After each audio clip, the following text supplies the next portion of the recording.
Assalamualaikum warahmatullahi wabarakatuh. Bismillahirrahmanirrahim. Rabbi shrah li sadri wa yassir li amri wahlul 'uqdatam min lisani yafqahu qawli. Allahumma shalli wa sallim wa barik ala sayyidina Maulana Muhammadin wa ala alihi wa sahbihi ajmain amma ba'du. Alasannya masuk akal. Biar Allah menyaksikan saya kama usaddiquhu hayyan usaddiquhu maitan. Allah biar menyaksikan saya iman kepada Nabi ketika masih hidup, dan saya buktikan setelah mati pun, setelah meninggal pun, setelah wafat pun iman. Jadi ternyata baisnya itu supaya orang tahu bahwa iman kita kepada Nabi itu iman yang super. Sehingga ketika beliau sugeng ya kita iman, setelah wafat juga kita iman. Kai usaddiquhu maitan kama usaddiquhu hayyan. Supaya saya mentasdikkan beliau setelah meninggal sebagaimana kita mentasdikkan beliau saat masih hidup. Dan ternyata Allah ridho dengan perkataan sahabat itu. Kenapa Allah ridho? Karena menjadi pelajaran bagi orang-orang yang ditakdir gak menangi Rasulullah SAW. Tetap mereka ini. Jangan kayak setan. Setan itu kurang ajar betul oleh iblis itu. Masyhur itu, iblis itu nangis-nangis yang Nabi Musa. Iblis itu takutnya sama Allah itu luar biasa, sampean kalah. Iblis itu setiap ketemu malaikat karena dia ngerti alam gaib, mesti apa itu? Kamasali syaitani idz qala lil insani kfur falamma kafara qala inni bari'um minka inni akhafu wa rabbal alamin. Jadi setan iblis itu paling sering bilang inni akhafu wa Rabbal alamin, karena iblis itu tahu surga, tahu neraka, tahu kekuasaannya Allah. Jadi takutnya sama Allah luar biasa. Makanya setiap dia mengajarkan kekafiran, setelah orang itu kafir gimana? Inni bari'um minka, inni akhafu rabbal alamin. Saking takutnya sama Allah, suatu saat iblis ini datangi Nabi Musa. Karena tahu Nabi Musa itu kalimullah, orang yang bisa komunikasi langsung dengan Allah. Ya Musa ya kalim Allah, saya ini makhluk, saya takutnya sama Allah luar biasa. Tolong rayukan Allah supaya nerima tobat saya. Karena dirayu terus lama-lama Nabi Musa bilang, oke, tak rayukan Allah. Sama Allah, karena Musa kekasihnya, ya Allah iblisnya ingin tobat, tolong dikasih hak tobat. Kata Allah, oke, dia bisa tobat. Asal mau sujud di makamnya Nabi Adam. Karena kesalahannya dia gak mau sujud sama Nabi. Semenang Nabi Musa karena ada cara untuk iblis menjadi tobat. Dikasih tahu sama Nabi Musa. Alhamdulillah kamu diterima tobatnya. Syaratnya apa? Sujud ke kuburannya Nabi Adam. Wah, iblis atau aslinya terus. Asjuduhu maitan wa qatla asjuduhu hayyan. Zaman urip ora gelem, pemene wis mati. Oh, dasar setan itu. Zaman urip ora gelem, wis mati kok kon sujud. Kumat maksudnya terus ya sudah terus sampai sekarang akhirnya. Kalau sekarang tidak mungkin lagi karena nggak ada Nabi Musa. Jadi ijtihadnya sahabat melihat wafatnya Rasulullah itu beda-beda dan ternyata semuanya diridhoni Allah. Karena ternyata yang suka Nabi wafat dulu adalah ingin supaya umat Islam tetap mencintai beliau, iman sama beliau, tasdik sama beliau, sebagaimana tasdik zaman sugeng. Makanya kita harus mencintai guru-guru kita. Uhibbuhu maitan kama uhibbuhu hayyan. Saya sampai sekarang itu ya merasa Mbah Mun itu tidak meninggal. Saya masih merasa kalau bapak saya tidak meninggal karena kita mencintai beliau-beliau ketika hidup dan ketika wafat itu sah. Karena beliau-beliau sama kita juga seperti itu. Rasulullah itu ketika mendekati wafat, ya bahasa halusnya intaqala ila rafiqil a'la. Itu Nabi kalau ngedikan tuh rileks sekali. Hayati khairun lakum wa wafati khairun lakum. Cong aku nak uripku ya apik. Engko nak aku wis kapundhut ya apik. Fa amma hayati fali asunna lakum as-sunnah. Sebagian riwayat fa innakum tuhadditsuna anni wa uhadditsu ankum. Kalau saya masih hidup, saya bisa mengajarkan kamu sunnah, mengajarkan kamu tradisi-tradisi yang benar. Dan ketika aku mati, ketika aku sudah wafat, maka saya jejer Allah, kata Nabi. Saya berdampingan dengan Allah, maksudnya dekat Allah. Tentu bila kaifin walan hisab. Terus sudah fa inna amalakum, amal-amal kamu diperlihatkan ke saya. Berhubung saya sudah dekat Allah, kalau amal kamu baik, saya muji Allah. Kalau amal kamu buruk, saya langsung mintakan ampun kepada Allah. Jadi Nabi rileks sekali. Artinya saya hidup bagus karena bisa ngajarkan kamu as-sunan wa syara'i. Kalau saya wafat karena saya dekat Allah. Kalau kamu baik saya muji Allah, kalau kamu buruk saya mintakan ampun kepada. Guru-guru kita juga seperti itu. Justru setelah wafat beliau-beliau punya kesempatan dekat sama Allah, dekat sama Al-Malail A'la, sehingga mendoakan apa? Nah, terus kata Sayyid Muhammad, wala taqulu lima yuqtalu fi sabilillahi amwat. Kamu jangan pernah berkeyakinan atau berpendapat atau berkomentar kalau orang-orang yang mati fi sabilillah adalah berstatus apa? Mati, amwat. Kalah. Terus kata Sayyid Muhammad, hadza li amati syuhada. Ketentuan ini bagi umumnya syuhada.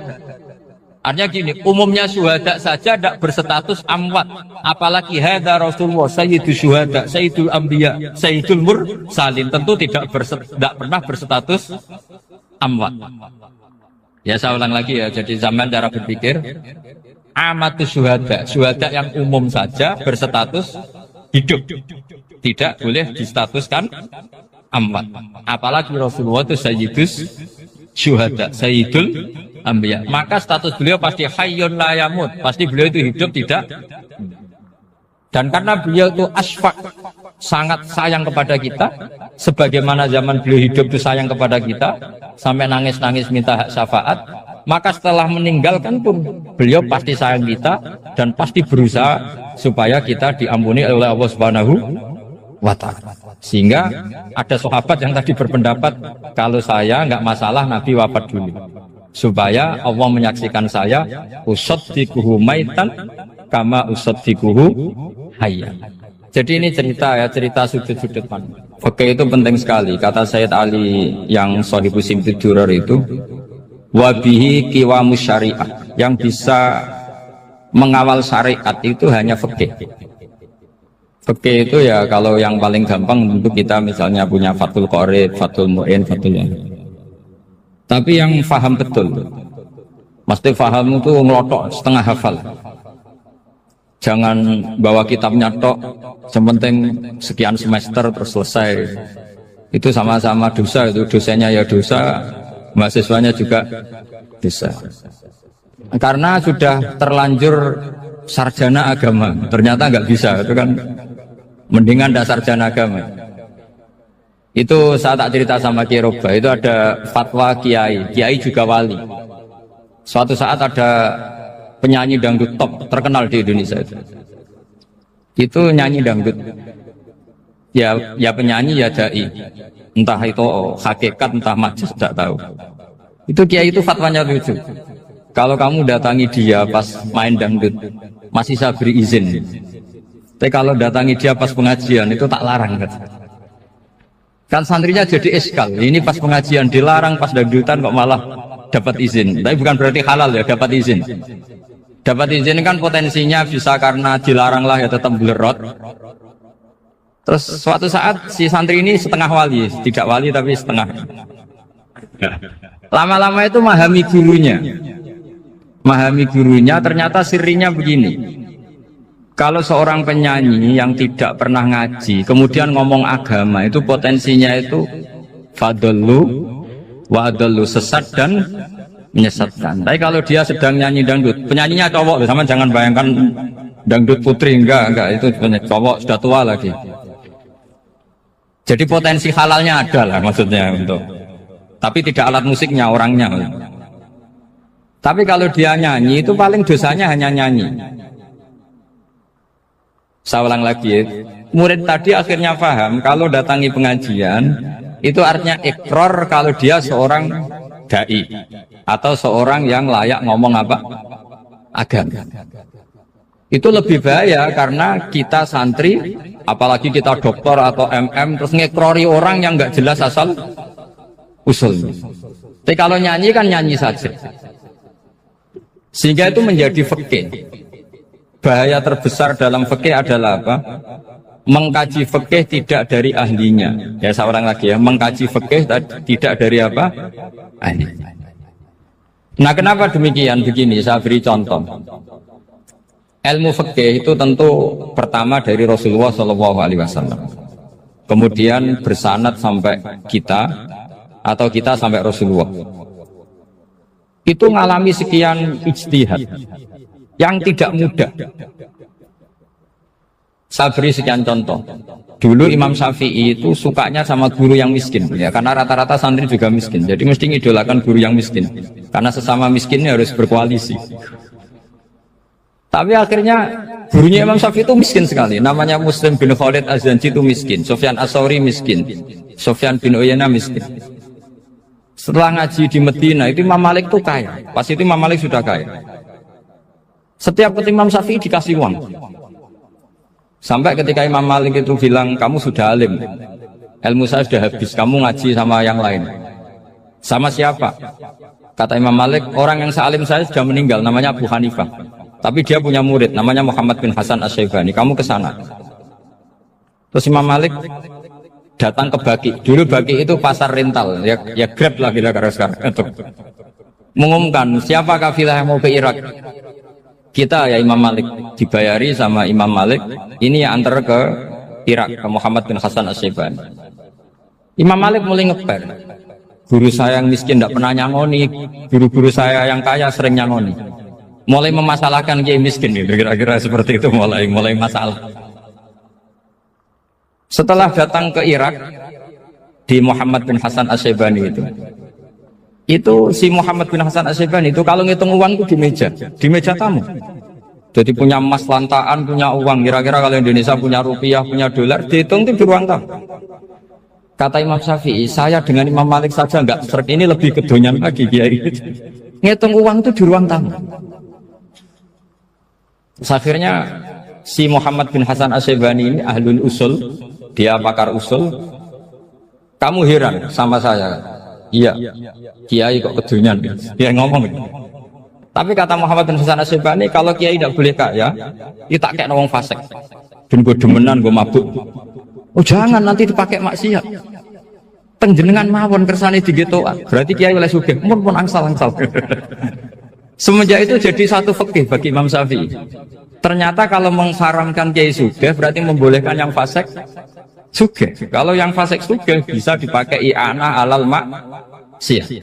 Semenjak itu mindset pikiran Imam Syafi'i rubah. Saking rubahnya sampai beliau berpendapat orang bisa beli Alphard, kok beli carry itu haram. Bisa jadi bupati kayak Pak Roba, jadi RT haram. Pokoknya gitu. Bisa keren kayak Gus Bak kok jadi orang pendengar haram. Pokoknya haram terus. Karena dalil beliau al-Islam ya'lu wala ya'la. Coba sampean ridho misalnya jadi orang Gresik dipimpin orang yang enggak sholat, ridho ndak? Ndak. Atau sholat tapi enggak bisa ngaji, ridho ndak? Ketika yang bisa ngaji berpotensi jadi buba, terus keterusan. Karena Imam Syafi'i keterusan, ya umatnya keterusan. Akhirnya orang-orang Syafi'i itu politikus rata-rata. Ya, makanya sama jangan kaget sama Baruba. Kakak saya wakil bupati dia. Putranya Mbah Mun ada yang wakil apa? Gubernur. Dulu Gus Wahid yang menteri agama. Itu asal usul dari perubahan fikih, mindset, cara berpikir Imam Syafi'i. Jadi dulu itu fikih ditemukan itu jelimet, ada perdebatan. Itu tidak hanya pada level ulama, pada level Nabi pun ada perdebatan. Jadi jangan kira Nabi itu tidak debat, ya debat. Nabi itu asal seangkatan itu mesti debat, termasuk debat dengan malaikat. Jadi kalau perlu ya debat sama apa? Karena malaikat itu kan lugu itu gak iso mikir. Karena kalau malaikat iso mikir bisa jadi rektor. Nanti kasihan Pak Salam ini. Malaikat gak boleh jadi rektor. Malaikat Israel itu nggak tahu etika. Jadi beliau ketika mau membunuh, mencabut nyawanya Ibrahim datang, ya Ibrahim saya ini disuruh nyabut nyawa kamu. Kata Ibrahim, wah kamu itu pasti salah. Kamu tahu saya siapa? Saya ini Khalilur Rahman, kekasih Allah. Masa kekasih membunuh yang dikasih? Ini nggak benar, logika itu nggak benar. Pasti kamu salah. Karena Israel itu tidak bisa debat. Ketika ditanya, hal ra'aita khalilan yumitu khalilah, masa kekasih membunuh yang dikasih? Saya ini Khalilur Rahman. Masa Allah mencintai saya kemudian membunuh saya? Itu logika agak benar. Tidak keliru, kamu itu keliru. Israel akhirnya terbang lagi. Ya Allah, katanya logika saya ini salah. Karena masa kekasih membunuh yang dikasih. Karena Israel nggak pernah sekolah, nggak pernah sekolah, nggak bisa dia jawab. Akhirnya diajarin Allah. Dah kamu bilang gini ke Ibrahim. Hal ra'aita khalilan yakrahu ayyalqa khalila. Masa kekasih tidak siap ketemu yang dikasih. Dibalik logikanya. Akhirnya datang lagi ke Israel, kata Allah begini, masa jenengan kekasihnya tidak siap ketemu yang kau kasih. Oh ya oke, mati gak apa-apa. Jadi ilmu itu ngalamin perdebatan. Jadi saya datang murni karena Kiai Mas Bufin, bukan karena MC. Itu dosa besar kalau saya datang karena MC. Karena saya punya kewajiban yang lebih besar. Jadi yang bisa mengalahkan adalah a'dzama minhu, yang super besar kira-kira. Karena jelas ada riwayat inna min abaril birri silatar rajuli ahla wuddi abi. Ya, inna min abaril birri silatar rajul ahla wuddi abi. Di antara kebaikan yang sangat baik adalah seseorang menyambung teman bapaknya. Padahal sampean kan nggak mungkin teman bapak saya. Teman saya aja nggak mungkin, nggak level apalagi bapak saya kan. Jadi malah mohal itu. Saya berkali-kali cerita di mana-mana cerita, fikih itu harus dievaluasi karena ini masalah furu'iyah. Saya berkali-kali cerita di mana-mana cerita. Hukum berteman orang fasik gimana? Pasti orang jawab haram karena takut ketularan orang fasik. Tapi kalau dibalik, hukumnya bina orang fasik gimana? Ya baik, umatnya Nabi. Bisa bina kalau berteman. Kamu bisa bina orang fasik tanpa berteman? Nggak bisa. Jadi kalau dibalik, hukum berteman orang fasik gimana? Haram. Hukumnya bina orang fasik baik, bisa bina kalau berteman. Berarti berteman orang fasik ya terus nanti pada level lapangan sih gampang.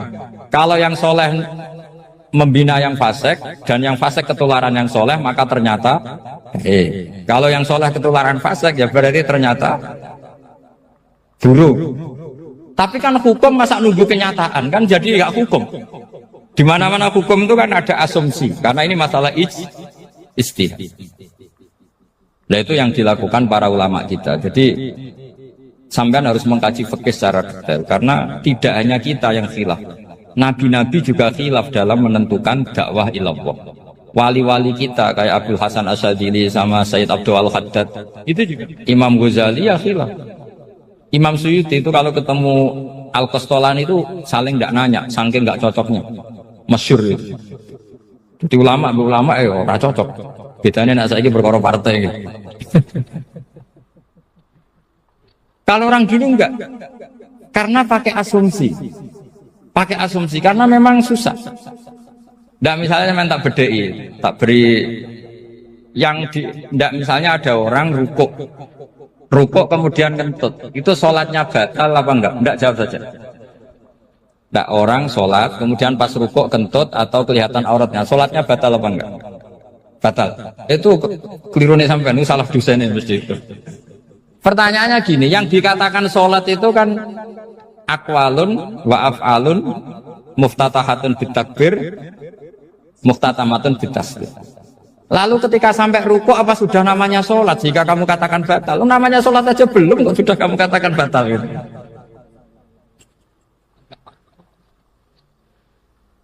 Iya kan? Jadi kalau aku mau sholat pas ruku ngetut batal atau ora? Mestinya jawaban yang benar, ya ora sholat jadinya gitu. Karena kalau dikatakan sholat definisinya harus sampai salah. Tapi kan kita nggak mungkin ngomong seperti itu kan, dianggap majnun. Padahal itu yang benar, yang punya kecerdasan. Nah makanya pertanyaannya, fikih itu ngikuti bahasa awam apa bahasa istilah? Kalau ngikuti bahasa awam ya kayak tadi, sholat kok pas rukuk kentut maka batal. Sebenarnya yang batal itu sholatnya apa rukuknya? Nah makanya terjadi perdebatan. Kalau yang pakar-pakar usuli itu salah istilah itu nggak mau. Saya ulang lagi, kalau pakar-pakar usuli itu salah istilah itu nggak mau. Terus misalnya tak beri contoh lagi.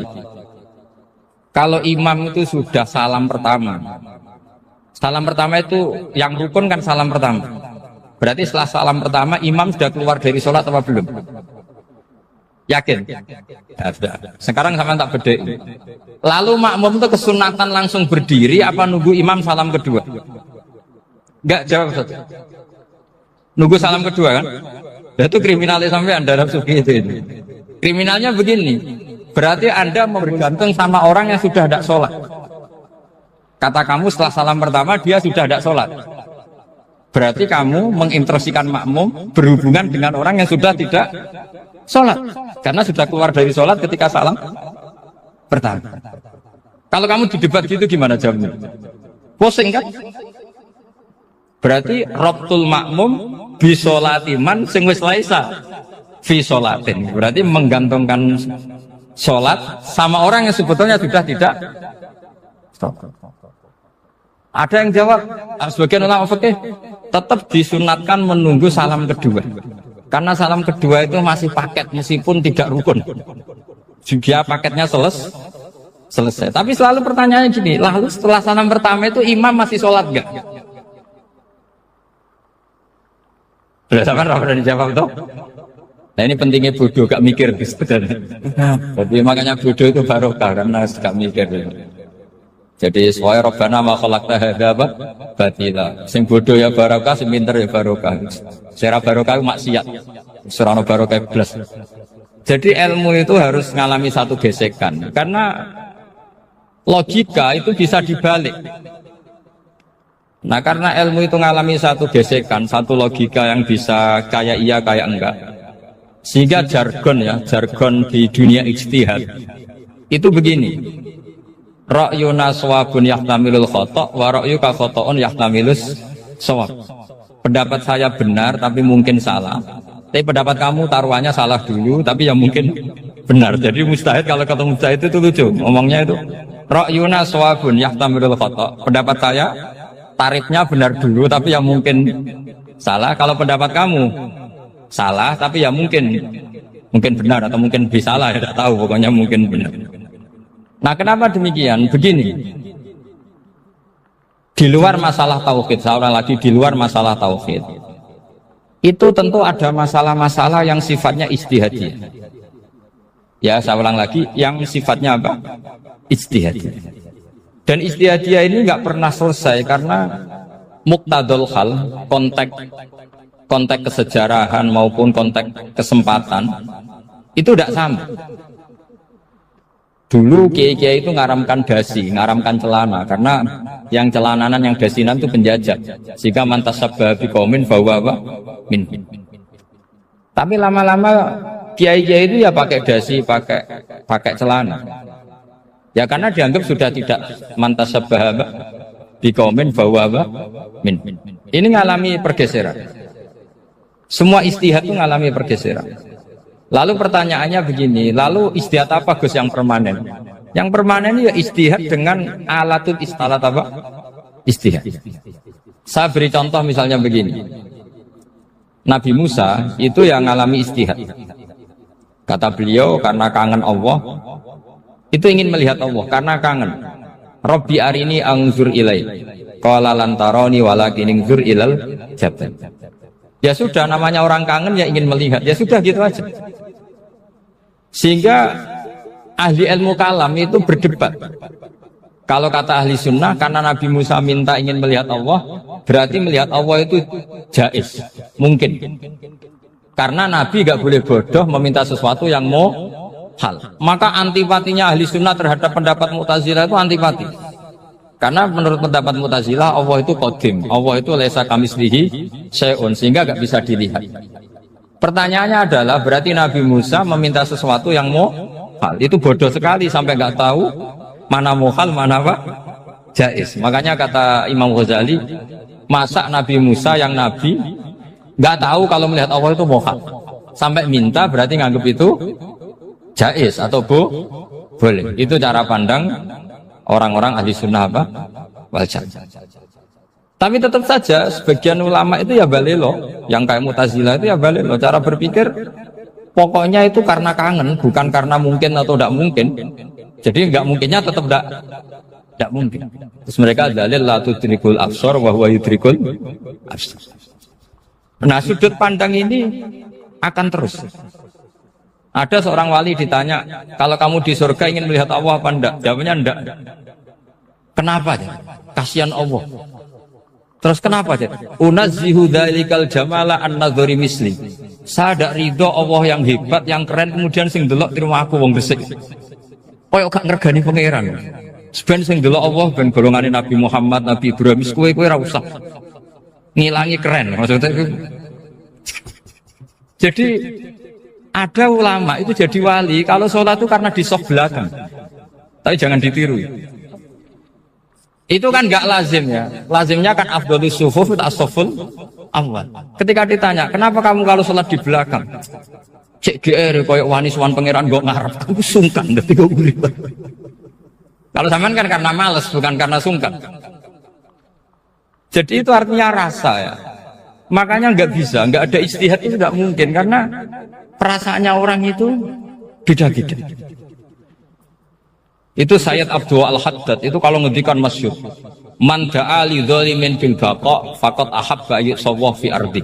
Orang yang mendoakan orang fasik masih hidup, gak mati-mati, itu berarti suka kalau Allah dimaksiati di buminya.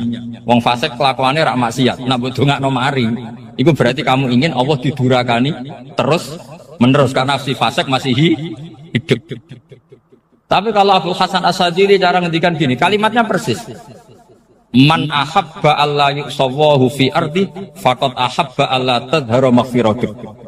Orang yang ingin dunia ini steril, gak ada maksiat, maka sama saja berkeinginan tidak melihat luasnya maghfirahnya Allah.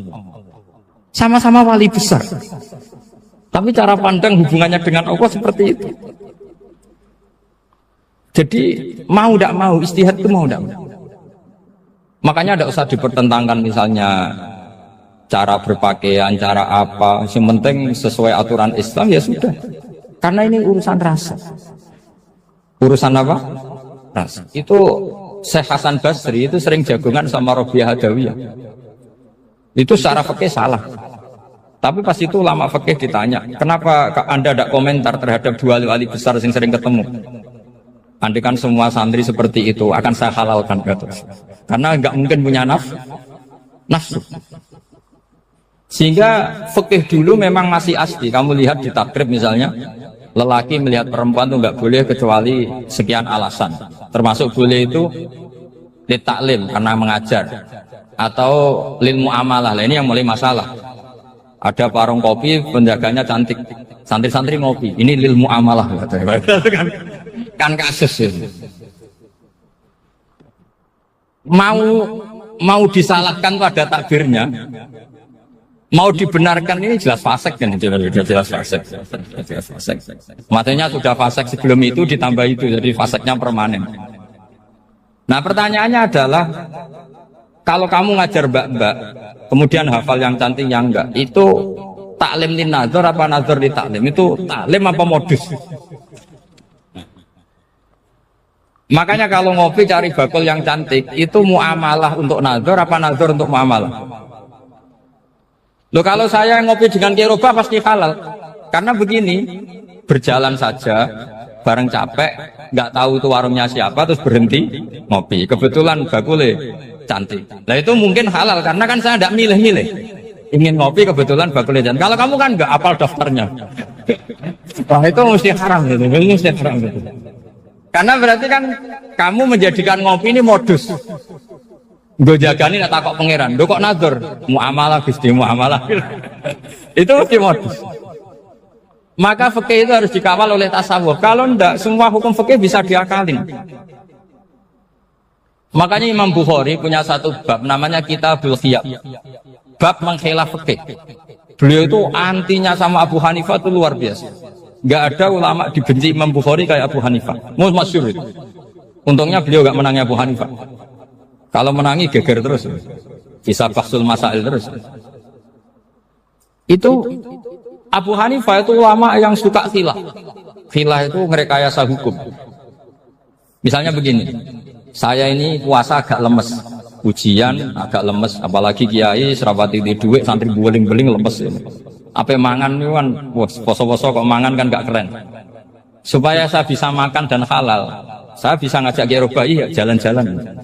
Jalan-jalan nyari yang jarak 2 marhalah, ya sudah.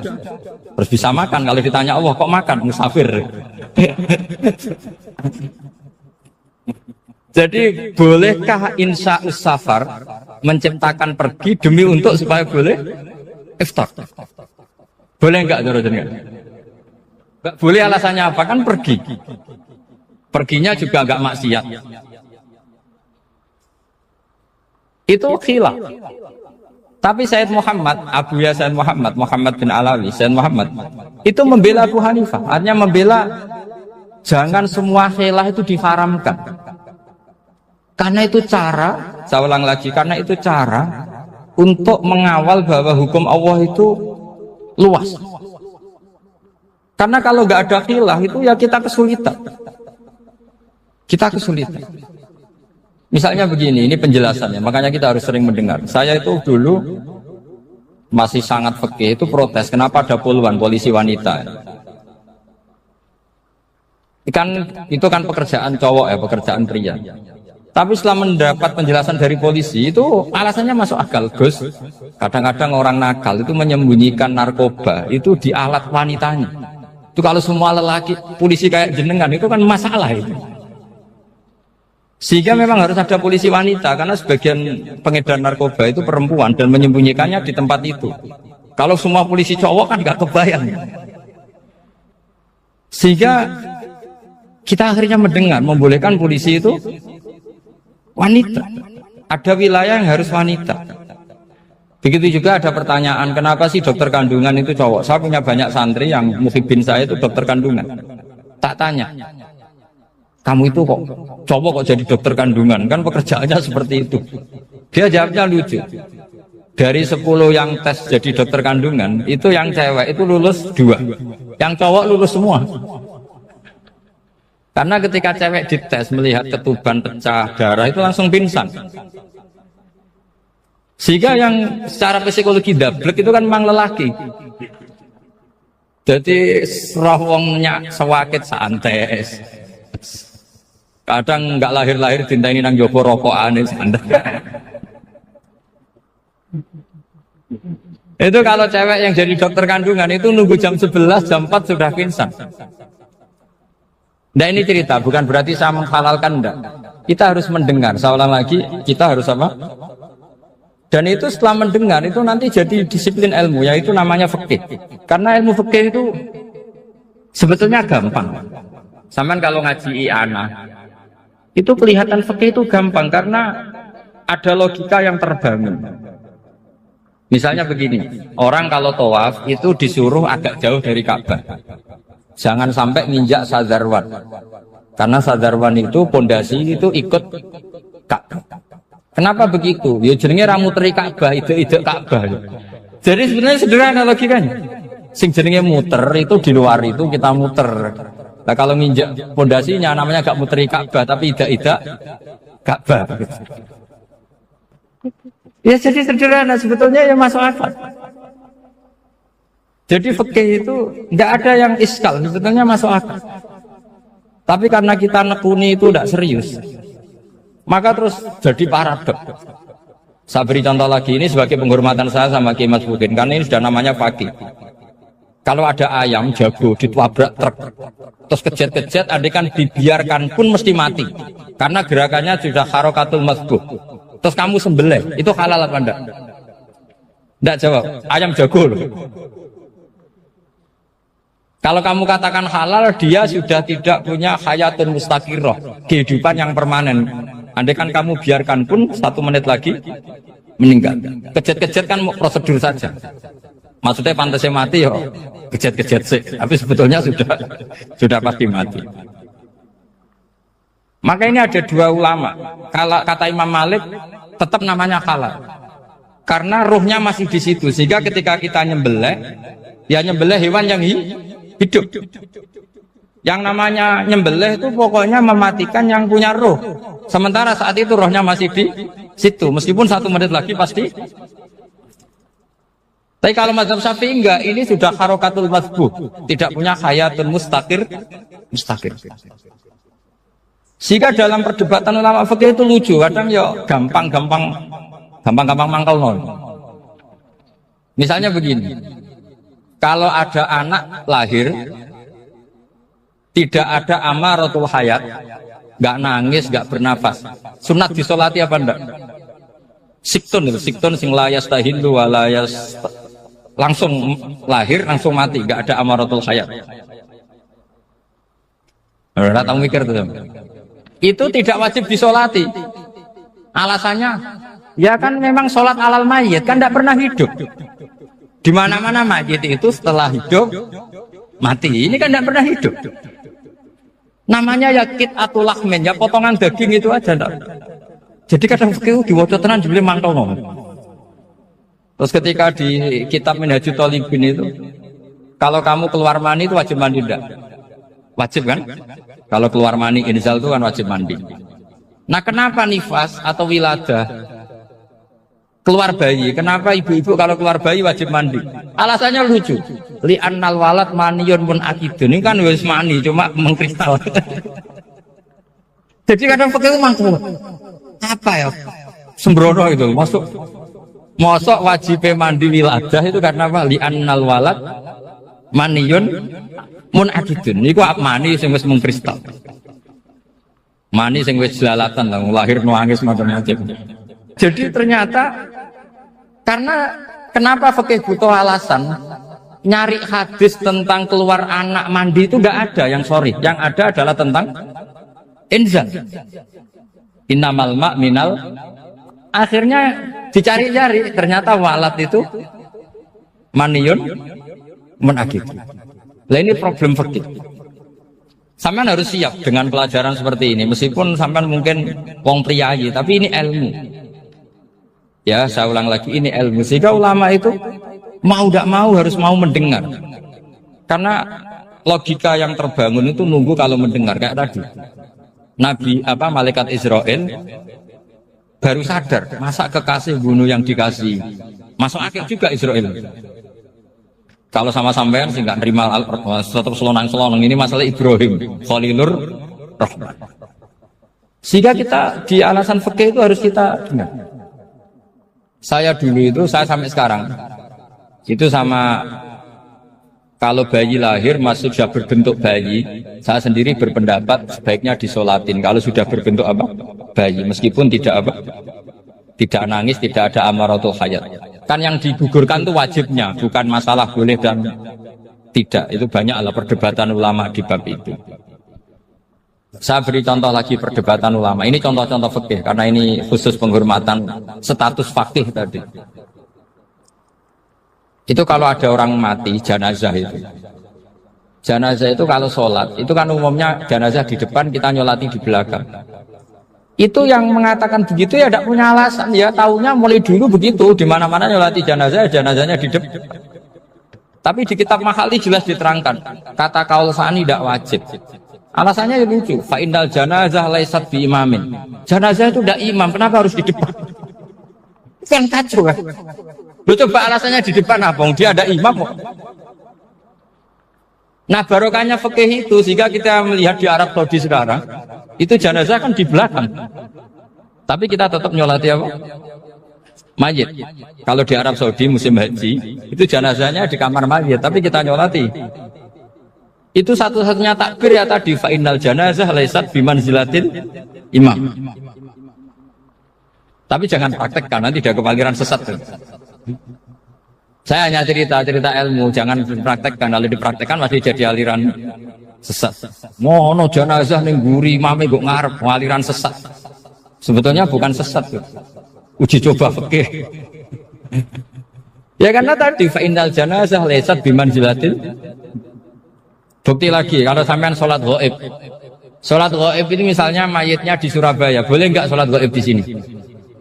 Terus jenazahnya di belakang kamu apa depan kamu? Nah ini kan fikih itu pokoknya gitu. Makanya standar furu'iyah itu susah. Karena perdebatannya itu mirip-mirip, kayak iya, kayak tidak, kayak. Makanya dulu zaman sahabat, ada sahabat itu mencintai Rasulullah. Senengannya sowan. Bukti cinta sowan. Banyak juga yang sahabat bukti cinta Nabi itu tidak pernah sowan. Alasannya ganggu. Kenapa kamu jarang sowan Nabi? Saya sering jamaah sama Nabi, saya tidak pernah sowan. Kenapa? Ganggu. Biar Nabi kalau di rumah sama anak istrinya, saya tidak mau ganggu. Makanya saya termasuk kiai yang gak pati seneng disowani. Karena ya itu tadi. Kalau ngulang seneng saya, kalau disowani biasa. Kalau kiai roba itu nilai, nak pernah sepuh jadi rasuan nilai. Jadi beda. Saya sering ditilai kiai sepuh. Tapi bahasanya tentu tidak sowan, tapi nopo nilai. Kalau sowan itu kan nafkah itu seperti itu. Jadi ada disiplin, di situ ada disiplin ilmu. Yang kadang kita tidak cocok. Makanya Imam Syafi'i sendiri ngendikan, kadang beliau dengan gurunya, dengan Imam Malik sampai ngarang ikhtilafu Malik.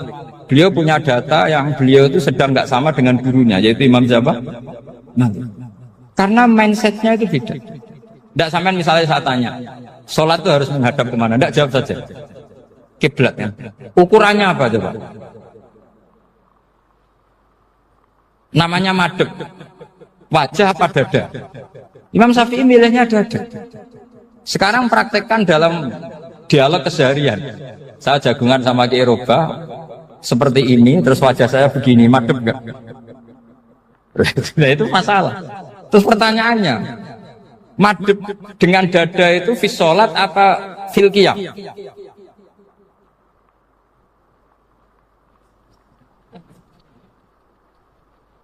Loh, enggak, kalau fis sholat pas sujud dada kamu madhep mana coba? Kamu enggak pernah mikir kan? Ya madhep pakai dada itu kan kalau berdiri, kalau rukuk sama sujud.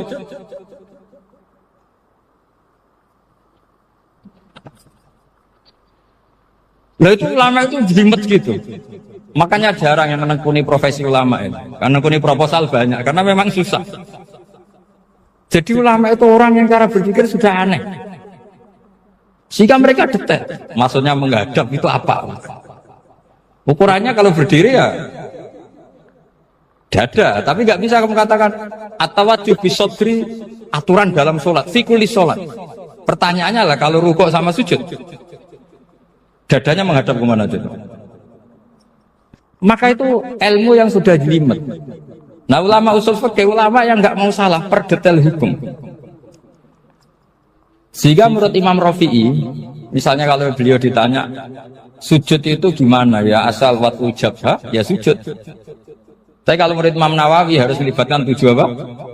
Anggota, yaitu al-jabha, wal yaden, wal rukbaten, wal qadamain. Oke, Imam Nawawi kita ikuti. Tentu keseharian kita pakai Imam Nawawi, yaitu berdasar hadis umirtu an asjuda ala sab'ati a'zumin al-jabha, wal yaden, wal rukbaten, wal qadamain. Berarti berapa? 7. Tapi pernah saya cek di kitab karangannya Imam Syafi'i, ketika beliau ngendikan saya suka kalau orang sujud itu melibatkan 7 anggota berdasar hadis ini. Tapi kata beliau wayahtami itu dan bisa saja sujud yang watul jabhah itu sudah cukup. Kata Imam Syafi'i, limadha, karena Nabi ketika sujud itu hanya ngendikan begini, sajadalaka wajhi wa sam'i wa basori. Gak ada di hadis wayadi, warubati, wakodami. Ya sudah akhirnya, nah itu sudut pandang. Terus gugatan kedua begini, ada orang Muslim yang sujud sama berhala. Untuk menjadi murtad itu harus 7 anggota apa cukup watul jabhah alal ardi? Untuk sah menjadi murtad itu. Untuk sah menjadi murtad cukup watul jabhah alal ardi harus 7 anggota. Untuk keabsahan murtadnya ini. Tidak jawab. Makanya ini tugas dosen-dosen ini meminterkan ini. Karena namanya sudah faqih. Faqih itu ahli faqih yang detail namanya faqih. Kalau ini mutafaqih. Jadi bukan tafakuha tapi tafakuha, kayak tamarodon. Gitu. Jadi wazannya nanti itu wal idhari ma laysa fil waqi'. Jadi ini bukan gojlok, ini memang marah saya. Jadi kalau sudah pakai gelar fakih, harus fakih betul. Mohon kalau mengkaji fikih itu harus detail. Minimal takrib itu setengah hafal. Supaya konstruksi ilmu itu utuh. Dan sama lagi konstruksi ilmu itu Karena ilmu itu mesti ada yang apa ya? Ya rada setengah salah itu, tapi disalahno ora kena. Ndak sampean tak bedheki, nak pancen bener langsung tak angkat jadi rektor. Nak bener tuh. Coba rukun sholat pertama itu apa coba? Rukun sholat pertama. Niat. Niat sama berdiri dulu mana? Ayo niat dulu baru berdiri, apa berdiri dulu baru niat? Berarti niat sama berdiri dulu mana? Rubah kan? Artinya kita mau bilang tartib urutannya niat berdiri takbir gak bisa. Yang dikatakan niat itu apa? Qasdus syai' muqtaronan bifi'lihi. Berarti niat sama takbir harus bareng apa urutan? Bareng. Terus dengan qiyamnya urutan apa bareng? Bareng apa urutan? Loh enggak, kalau urutan berarti takbir dulu duduk baru berdiri. Nah maka seperti ini itu mau tidak mau kita salah, dikatakan tartib ya salah, dikatakan serentak ya salah. Cuma karena kita bodoh, gak tahu mikir itu, alhamdulillah kan di situ. Lu coba niat sholat, niat takbir qiyam dulu man. Niat takbir qiyam dulu mana dulu? Dulu qiyam. Enggak ada kitab yang mengatakan arkanus sholat awaluha. Oh, jaga kitab kriminal maksudnya. Makanya ngendikane ulama-ulama di sarah-sarah, mau tidak mau sebagian istilah itu tasamuh itu wis gampang ngono kok repot. Karena kita tidak bisa detailnya. Coba misalnya puasa. Puasa Ramadan itu wajib apa? Tabyitun niat, nginepno niat. Sing darani nginep itu umure lama apa enggak? Lama kan? Sekarang sebelum 2 menit kamu baru niat, sah apa enggak? Sah. Itu sempat nginep apa enggak 2 menit itu? Enggak sempat kan? Jadi ilmu itu makanya kata ulama-ulama pokoknya ilmu itu mesti ono unsur tasamuh. Tasamuh itu ya tiga gampang. Apa? Tiga gampang. Misalnya Imam Syafi'i berpendapat mashu ba'dir roksi. Itu kata beliau walau sya'rotan fi hadir roksi. Meskipun satu rambut asal masih di wilayah kepala, tapi kalau rambut itu dikeliwir, dibasuh di sini nggak sah, karena sudah keluar dari batas apa? Kepala. Imam Syafi'i cara berpikir kan, yes ini jenenge basuh sirah. Tapi cara Abu Hanifah enggak, ya enggak, yang namanya megang kepala itu ya minimal 1/4. Masa gitu dikatakan meket? Lalu ulama usul fikih itu berdebat. Sesuatu itu sesuai masodaknya. Masodak itu yasduku alaihi kadza, yaitu ini tadi saya cerita ke Ibu Khen tentang ngaji Jamul Jawame. Ini ilmu yang di Jamul Jawame. Sesuatu itu ukurannya mayasduku alaihi kadza apa dengan takrif definisi. Misalnya gini, sholat itu batal dengan makan. Kalau kamu sholat makan batal enggak? Enggak, jawab saja. Batal. Itu satu upo apa satu piring? Enggak, jawab saja. Satu upo sudah batal. Sekarang bab makan di ngurmat tamu. Cong tamuku keimangan. Iku sak upo apa sak piring? Nah ini kan tidak fair, di bab tamu makan satu piring, tapi di bab sholat satu upo. Maka pertanyaannya, lalu penamaan sesuatu itu berdasar masodak, mayasduku alaihi ismu kadza, atau berdasar uruf? Ukurannya apa coba?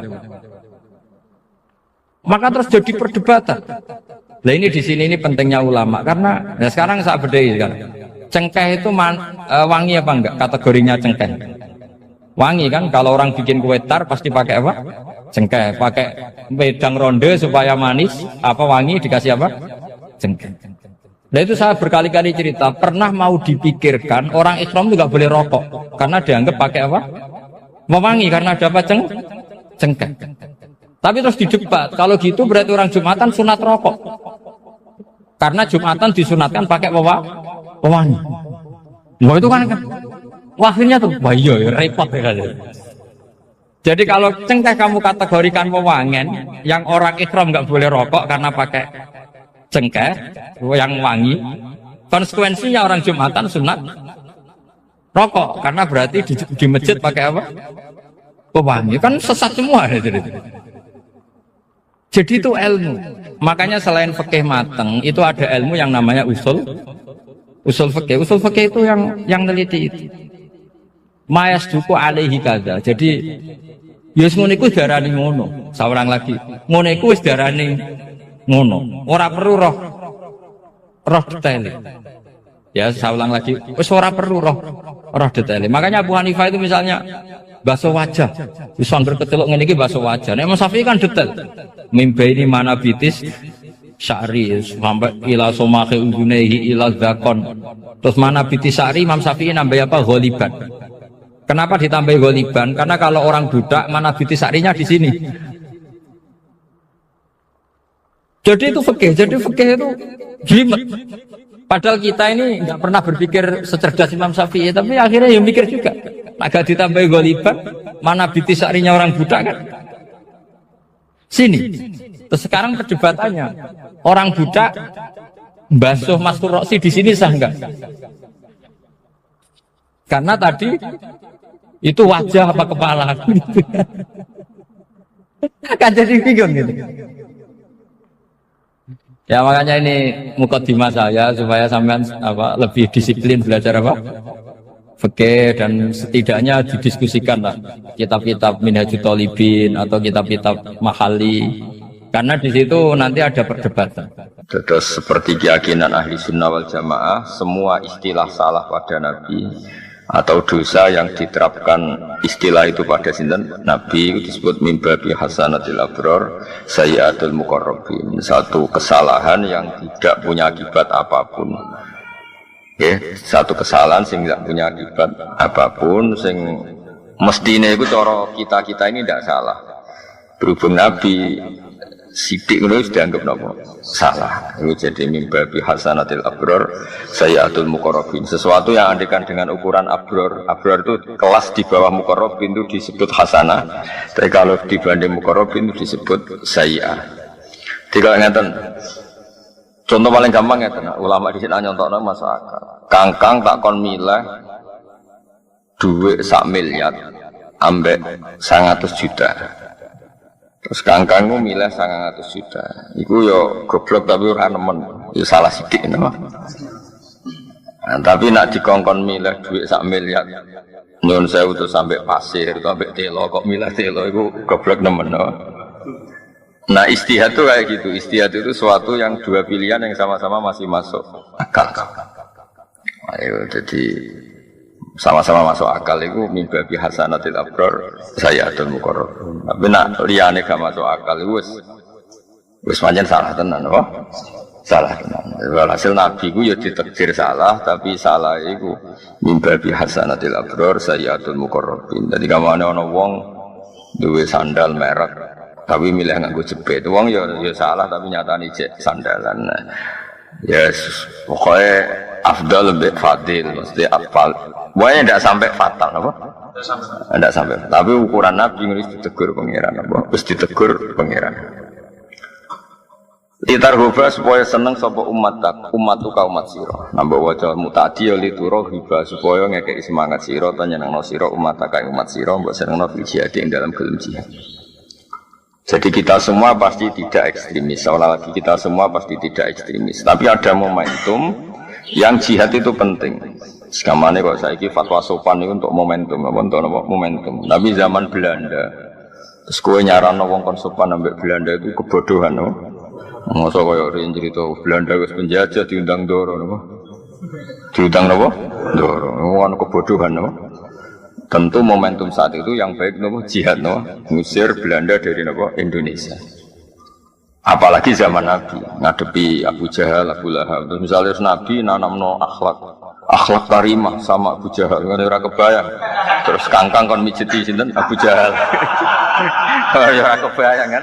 Terus kangkang gak no kopi apa?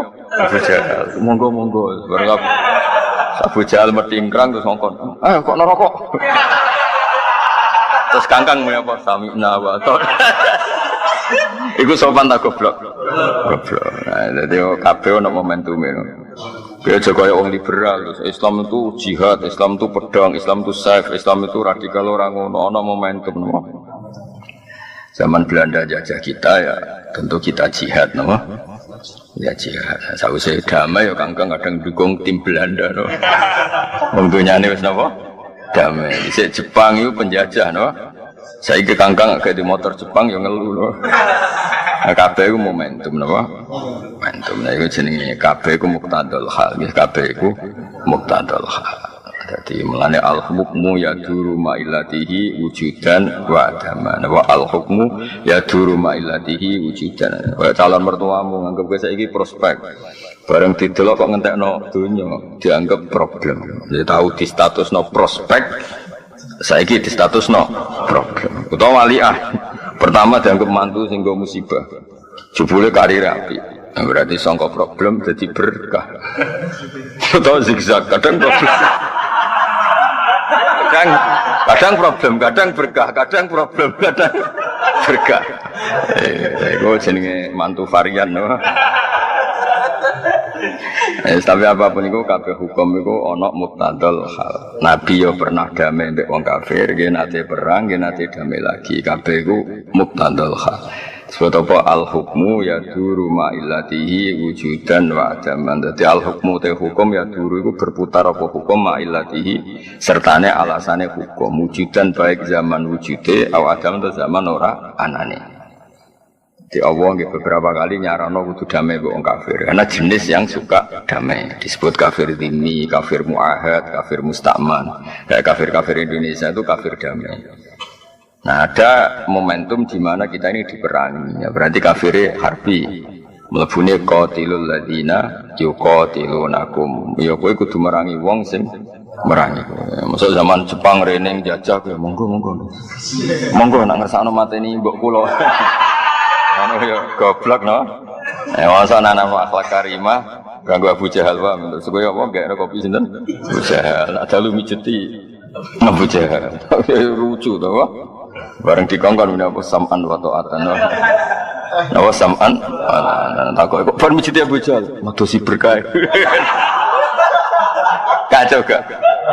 Kacau. Jadi kabeh ku ono naife ketika momentumnya kelewat ku ono naife. Nabi nate damai lami, nate perang lami, nate setengah damai, setengah perang kabeh ku pokoke muqtadul hal napa? Muqtadul hal. Dadi wa utawi ikilah dambun kok Nabi diistilahno salah padahal hakikate Nabi mboten nate salah maksum iku muawwalun den takwil li ismatil anbiya krana kajagane para nabi alaihi wassalatu wassalam. Jadi Nabi ketika ada istilah salah itu harus kita takwil karena Nabi berstatus maksum. Meskipun ono istilah sangka Allah disebut min dambika napa? Tapi tetap kita takwil, napa kita takwil. Ya sekamane wae. Barang sepele lah, nak pancen salah ya koyo dianggap salah. Ya wae misale ana wong dikei dhuwit 1 juta, ambek 950.000, kok milih 900.000 ya terus koyo salah no. Berbandingan ya 1 juta. Meskipun tidak punya akibat apa-apa, napa mboten gadah akibat. Nah, kira-kira salah Nabi itu mirip-mirip seperti itu. Salah yang enggak punya akibat apa. Tapi nak salah ini kan fatal. Kon nenggon sing lapang, milah mlebu neraka, itu kan salah fatal. Ono rata apik liwat terus mobil mbok liwat jurang ya apik. Itu fatal kan? Nah, fatal itu kan. Jadi kabeh itu ada. Nah, salahnya Nabi itu tidak pernah seperti itu. Namun tidak pernah. Misalnya saya beri contoh. Allah itu mangkel banget ambek wong munafik, mangkel banget. Sehingga Allah itu punya cara boleh dibahasakan Allah punya ketentuan Muhammad kamu tidak boleh nyolati Abdullah bin Ubay bin Salul. Abdullah bin Ubay. Tapi Nabi itu punya perhitungan. Abdullah bin Ubay kok anaknya itu soleh, santri khusyuk, sregep. Bapaknya ketua munafik, tapi anaknya ketua pondok. Ya, jadi bapaknya ketua munafik. Wah, orang-orang santri sregep kayak anak Abdullah bin Ubay bin Salul. Jenenge enggak Abdullah sama. Berarti Abdullah bin Abdullah. Nah yang ngaturi nyolati Roisul Munafikin itu putrane. Cara saiki soalnya Rasulullah bapak gua kabundut, tolong jenengan yang nyolati. Nabi memilih nyolati karena yang minta anaknya, no? Umar itu milih tidak nyolati. Sampai Umar protes, ya Rasulullah, apa engkau tidak ingat cangkeme Abdul bin Ubay sing elek Islam ini? Nabi tetap menjawab, tidak, saya akan menyolati dia. Akan menyolati dia. Tapi kan ngatur-ngatur walhasil terakhir pas Nabi sudah di depan jenazahnya Abdul bin Ubay, Allah ngendikan wala tusolli ala ahadim minhum mata abada. Kamu Muhammad jangan pernah nyolati orang-orang munafik. Nah seperti itu sampai sekarang ulama itu anut pendapatnya Kanjeng Nabi. Nah ono wong fasik, ono wong nakalis, tetap kita itu yes, pokoknya tetap apik. Nah baru kayak sikap Nabi seperti itu, satu kampungnya Abdul bin Ubay itu Islam semua. Wong kok apike mesti elek-elek Muhammad koyo ngono tetep rawuh ning jenazah Abdul bin Ubay. Jadi Nabi ditegur pangeran, tapi berkah apikane Nabi ku dadekno kampungnya Abdul bin Ubay ku Islam terus. Yang cara Nabi nuruti gengsi terus gak rawuh. Kan koyo nyun kok pendendam niku. Tapi Nabi rawuh itu pengen ditegur ojo lemat ojo salat. Tapi Allah tetap ngregani aluse Nabi dadekno kaum itu Islam. Lah iku jenenge salah wong-wong saleh iku ya ngono-ngono wae napa. Wis ngono. Salah yang enggak punya akibat apapun. Mergo wae nggih. Dia tetap berkah. Ini salah Nabi itu tetap berkah. Terus nah itu yang paling angel ning bab takwil bab sesuai walhasil mimbabi hasanatil abror sayyatul muqarrabin. Sesuatu sing cara kelas kita tetap itu baik, tapi kanggo Nabi cara jauh gak pantas, no? Baik gak pantas. Terus ada lagi salah Nabi yang cara Allah salah, tapi cara istihad benar gitu. Ning istiwa abasa wa tawalla an ja'ahul a'ma. Abdullah bin Ummi Maktum niku ora ampun Islam, no? Pun Islam. Dia pun sakit ngaji. Terus minta Nabi itu mengajari ngaji. Alimni mimma 'allamaka Allah. Terus Nabi saat itu punya tamu orang-orang kafir, tokoh lagi minta dijelaskan Islam. Gamane konsultasi Islam. Singkat cerita Nabi memilih ceramah atau konsultasi jawab pertanyaan yang kafir sing konsultasi Islam. Nah karena Abdul bin Ummi Maktum bijak a'ma buta. Iku menyela terus, setiap Nabi nerangkan Islam ngene-ngene nyela. Nabi jatah kula mulang, alimni mimma kula nggih ulang lah. Ampun jawab yang niku terus kula nggih ulang. Walhasil Nabi tersinggung, fa'aradu Nabi terus gak berkenan apa? Wong tangan mulang wong kafir kok disela. Napa? Lah Abdul bin Maktum yo ora salah, dene ku akma. Dadi orang ngerti nek Nabi ku nembe sibuk mulang wong kafir. Nah, terus Nabi aradu ngono. Nah, bahasa itu muka masam, Nabi gak nyaman. Watawala itu minggu. Allah cara berpikir orang kayak Kanjeng Nabi. Lala pas niku di saat itu Allah cara nyalahno Nabi. Abdul bin Maktum sekaruan iman. Mulane regani wong karuan iman. Wong kafir mbok rewangi ngono orang mesti iman. Jadi nganggo kaidah al yakin la yuzalu bisyak. Nabi nganggo kaidah cara Jawane ora oleh tahsilul hasil.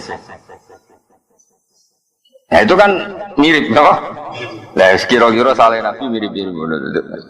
Jadi kan banyak kan kiai, nak ditamoni pejabat, tamoni wong nasional, oleh hormat tenanan. Nak tamoni santri biasa. Mergo senenge wong nasional ning kiai iku pas-pasan. Berarti butuh napa? Servis. Senenge santri ning kiai iku tenanan. Mulane ora perlu servis. Dan itu nyatanya itu yang dilakukan ulama ila yaumil kiamah. Masyhur kan Nabi nak wong sing lagi Islam kan juga banyak no. Sampai sahabat protes kita iman lebih lama tapi engkau tidak ngasih apa banyak. Terus Nabi wong-wong sing Islami pas-pasan ata'allafuhum alal Islam. Paham ya? Nah, itu masalah istihad no? Masalah istihad ya mirip. Cara bapak dia nak kuyan. Istihad contoh paling gampang ini loh. Wong seneng adzan suara aku. Tapi aku seneng suara elek. Kok ben kaget do tangi kabeh. Itu kan mirip yo mirip. Ana kang suarane apik, terus adzan. Kan sing ahli pakar perturuan itu kan koyo diuru-uru no. Sono kang suarane persak mengingatkan kematian. Dan kemiskinan. Terus adzane iku koyo nada ana gempa. Anda warning dini kaya adzan peringatan apa dini gempa atau prahara kan kesunatannya adzan juga kan ono kang suaranya elek raine elek terus spesial nada musibah kan. Oh itu kan sing krungu langsung tangi kanal kiamat qamat napa Ka'annal qiyamata qoma. Tangi subuh. Apik di adzan wae lek ndadekno tangi subuh, ambek adzan apik koyo wuru-wuru wong turu. Ya misalnya ono pertanyaan ngono apik. Apik sing elek ndadekno wong tangi subuh. Ya, tapi kan ora mungkin syariat kok ngono iku. Syariat kok bela swara elek kan mboten mungkin. Nah, itu masalah istihad. Istihad itu ciri utamanya itu mirip, mirip. Makanya di hukum istihad ana ra'yi shawabun yahtamilul khata' wa ra'yu ka khata'un yahtamilus shawab. Dadi ra'yi te pendapat ingsun shawabun sing bener. Meskipun yahtamilu al khoto'a, meskipun pendapat saya itu mungkin salah, tapi kalau memberi nilai orang lain warok yuka khoto'un, pendapat anda ini salah, tapi yahtamilu shawab, bisa saja yang benar. Jadi jenenge ijtihad itu masalah yahtamilu apa? Jadi ya itu kayak iya kayak enggak.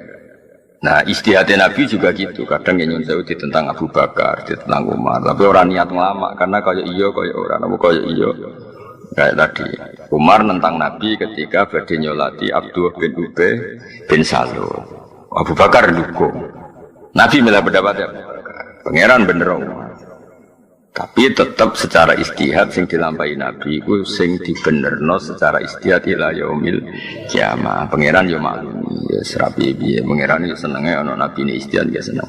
Katalah cerita-cerita mirip-mirip seperti itu tuh banyak. Ya mirip-mirip seperti itu banyak. Terus masalah yang terkenal gini abasa wa tawalla. Itu mulai guru-guru kita mbek wong nasional ngomong sing senenge kiai pas-pasan kan lebih memberi servis timbang mbek kangkang sing senenge kiai wis permanen, paham ya? Iku otomatis napa? Otomatis. Iku mirip napa abasa wa tawalla anja'ahul a'ma. Tapi nyatanya kanjeng Nabi ditegur pangeran. Tapi yo setelah itu Nabi begitu terus sesuai ijtihad. Dan setelah itu nyatanya sama Allah dibiarkan dan dibenarkan. Itu nunjukno nak ya negur wae ra akibat apa. Wah ya negur ya. Negur wae gak ada akibat apa. Itu jenenge wa huwa awalun ismatil anbiya. Dan itu ya tidak semua kesalahan itu diakibat fatal. Ya sekali kangkang. Sajane cara teori sing dadi imam iku apik sing paling apik. Apik sing paling misale kangkang yang milih sing wis umur, ahli fikih sing ngene-ngene. Tapi kalau itu terus-menerus akan jadi keangkuhan. Wong mau diimami wong sing sak ngisore akan melahirkan keangkuhan. Mulane Nabi ya nanti ngendikan sallu khalfa man qala la ilaha illallah. Tapi melihat imam itu ketua delegasi, jebule imame culun. Ketua supir panglima kok culun kan ya lucu. Nah delok ngono imam harus sempurna no. Karena imam domin sing nanggung Fatihah nak salah di imam, sing kok nak ono sahwi piye imam semuanya itu dibebankan imam jebule imame culun. Misalnya kan repot no. Nak delok iku nggih repot. Tapi nak delok ben ora angkuh no. Sae imam sak kecekele iku sae. Nyatane Abdul bin Umar nate makmum Hajjat bin Yusuf, gendo-gendone wong Hajjat bin Yusuf. Berapa tragedi perang sing gara-gara Hajjat bin Yusuf orang biadab betul Hajjat. Tapi Abdul bin Umar nate makmum Hajjat. Wis sing diceritani Imam Syafi'i. Makanya terus ono ijtihad. Nah, kula piyambak imam sak kecekel wae. Kok nak pulang kampung nak nganggo standar ideal ono wong tuwa Fatihah ra bener. Ono sing nompah poh. Wan terus repot, masa apa imam koyo pilkada no? Mergo nyeleksi no? Iki unggul ning afqah tapi jeblok ning akra. Iki ning akra apik tapi asan cek cilik. Iki nom tapi menang nasab. Iki menang nasab tapi kalah akra. Kan terus seleksi kan panjang no? Kalau itu dituruti kan. Nah itu jadi masalah istihad, no? Masalah no? Ra'yi shawabun yahtamilul khata' wa ra'yu ka khata'un yahtamilus shawab. Tentu setelah kita istihad tuh memberi nilai kita ini yang benar karena kita kadung milih kan harus ra'yi shawabun. Jadi kata sekolah milih di pondok ora kakean pelaturan, ora kakean keamanan. Nanti kalau kebanyakan keamanan nanti orang terlatih takut sama keamanan, tidak takut sama Allah Subhanahu wa taala. Itu kan jangka panjangnya tidak bagus. Tapi ada juga pondok yang suka ada keamanan. Sebagai hidayat pas-pasan itu dikawal. Misalnya, jadi kiai-kiai sing pondoknya keamanannya agak, itu yakin nak santri hidayatnya pas. Sehingga butuh apa? Keamanan. Lah aku itu yakin kangkang itu tawakalnya bener. Saya mondok kurang kiriman, tetap bahagia, rasa tingginya tawakal ya. Kiriman kurang, wong tua saya ngepas asa, tetap happy karena tawakalnya kelas tinggi. Tapi ya pendapat no, ra'yi shawabun yahtamilul khata' wa ra'yuka khata'un yahtamilus shawab. Nah, di bab-bab istihad itu ranahnya seperti itu dan itu pasti. Betul kok mungkin itu pasti. Mulane riyen Mbah Mun nak salat akhirin, Mbah Karim nak salat di akhir. Nak cara sing pro salat awal iku piye-piye wektu iku gak mesti urip ya ora mesti. Mulane tabadur ning nang salat nang wis no. Tapi sing salat akhir iku duwe konstitusi. Nak kabeh salat awal nanti dikira salat awal iku syarat sah. Sehingga ngono ana salat dhuwur jam 2 terus koyo ora sah. Mulane kudu ana kiai sing jaga salat akhir wektu ben wong ora batas akhir. Paham ya, Roh? Umpama saiki kiai sak Indonesia kuwabe salat awal wektu, engko sing salat jam 2 kok tersangka. Wis aku nak pas mulai contoh paling gampang. Kangkang nak lagi mulai terus salat dhuwur jam 2. Dianggap capek ta jambeling. Jambeling kan? Selain faktanya beling maksudnya itu. Jajal ya. Nah ning pondok salat jam 2 kan kok tenang, loh. Wis do ngerti nek iku rong kharajal waktu. Jajal ke, mulai. Wong tuamu terus kowe salat jam 2 kok subuh mepet tuluus samsi. Santri opo? Tapi yo mau nak kabeh salat awal nanti dikira itu syarat sah. Suatu saat sing salat akhir dianggap boten sah. Ana sono sini rakati salat akhir. Sing masyhur atau terkenal Mbah Karim. Mbah Mun niku salat akhir terus. Ya selalu ada, tapi ya tidak banyak. Tapi harus selalu ada. Itu jenis istihad, no? Istihad itu suatu sing mau eling-eling apa ra'yi shawabun yahtamilul khata' wa ra'yuka khata'un yahtamilus shawab. Jadi kalau kita sudah kadung mikir ngambil kesimpulan ya kita harus yakin ini yang benar, no? Meskipun kita sadar mungkin salah. Dan mendapat orang lain karena kita tidak setuju ya kita beri tok salah dulu meskipun mungkin benar. Nah itu kan saya ana wong didik anak ana sing sitok manja. Timbang anakku manja mbek wong liya tak manja. Terus ana sing sitok ora anak dimanja mari ngelama terus mbek anak dinas. Ya potensinya sama. Dimanja yang mungkin dinina bubukkan terus goblok. Dikerasi ya mungkin minggat. Potensi bahayanya ya sama. Ganggang ora roh wong tuane istihate piye ora roh. Kok dadi ngene iki ora roh istihate. Gak dimanja kiriman gak ganggang. Betul. Berarti wong tuamu nganggep kowe ku ahli tirakat. Iku siji. Atau kemungkinan dianggap ora prospek kok dibiayai. Nah, ora prospek kok. Gak kemungkinan bener sing iki. Wis wae istihad iku. Ora cara berpikir wong tuamu ora. Ya ora kepengen roh. Ora panutanku. Ya tapi semua nabi yang disalahkan Allah iku murni masalah apa? Istihad. Tidak kena disalahno. Kayak Nabi Musa niku keras. Bareng kaum menyembah pedet niku mulai nyun sewu nabi Harun, urip murid. Kowe udah di kiai piye ana nyembah anak pedet kok mbok bar. Tekem caramu dadi kiai piye. Ngamuk ya juruhu ilaih napa? Suruh tapi ngamuk sampai pokoknya ngamuk-ngamuk. Saking ngamuke iku kitab Taurat itu dibanting. Cara Quran Islam Taufik bahaya Nabi Musa itu. Wong kitab suci kok dibanting hukumnya bahaya gitu cara iki. Wa alqal alwaha wa akhadha fi ra'si akhihi yajruhu ilaih. Warang dene kan. Nabi Harun kakak lebih sepuh. Barang diuring-uringi Nabi Musa dibuanting Nabi Harun tenang. Qala ya ibna umma la ta'khud bi rifiyati wala bi ra'si. Inni khasyitu an taqula farraqta baina bani Israil. Nabi Musa muring-muring pangeran seneng. Mosok ana umat sing nyembah anak pedet Nabi Musa teko santai. Teko ngerti umatnya sesat, misalnya nyuruh cara kangkang tetap ngopi, terus tenang. Pangeran kan terus ini Nabi opo ora kemungkaran kok tenang-tenangnya Nabi opo kan ngono. Mulane Nabi Musa dipuji pangeran walam maroja Musa ila qaumi ghadbana marah besar kan ya ora lucu misalnya mulai umatnya nyembah pedet terus Nabi Musa teko tenang. Dikabari ini bedo nyembah pedet tenang, tetap ngopi, sarapan tenang. Kan ya lucu Nabi. Tapi bareng muring-muring nyalahno Nabi Harun, pangeran ya tersinggung ya nyalahno. Isam kok muring-muring. Wong sing ngongkon kowe uzlah 40 dina iku so. Nganti do nyembah anak pedet kok tinggal uzlah. Akhirnya seneng ae. Lah ya ngene, lah Nabi salah ngene iku. Misale ra muring-muring Allah nyalan. Piye Nabi jeng ngono barang hak diinjak-injak kok meneng ae. Ya salah. Muring-muring. Kowe ku sing mire, sing ninggalo dakwah kok sing teko-teko. Muring-muring. Ya, ngomong Nabi ya dibarok, itu ora penting, no. Napa? Ya kira-kira Nabi nyalano, disalano pangeran bab sing bab ijtihad, no. Jadi mimbabi hasanatil abror, sayyatul muqarrabin. Di semua, saya ulang lagi, no. Di semua perilaku Nabi, nak cara lahir dianggap salah, niku muawwalun, no. Muawwal ditakwil mergo ismatil anbiya, mergo kabeh nabi iku maksum. Ya maksum itu ya sudah masuk. Kabeh di semua. Karena Nabi Ibrahim nanti njalukno sepuro bapake, padahal bapake cara lahir itu kafir. Ya disalahno mbek pengiran. Wong kafir mbok njalukno sepuro. Tapi kok misalnya Nabi Ibrahim kok mangkat mbek bapake ku ajarane sapa? Wong kok ambek wong tuane kok ngono.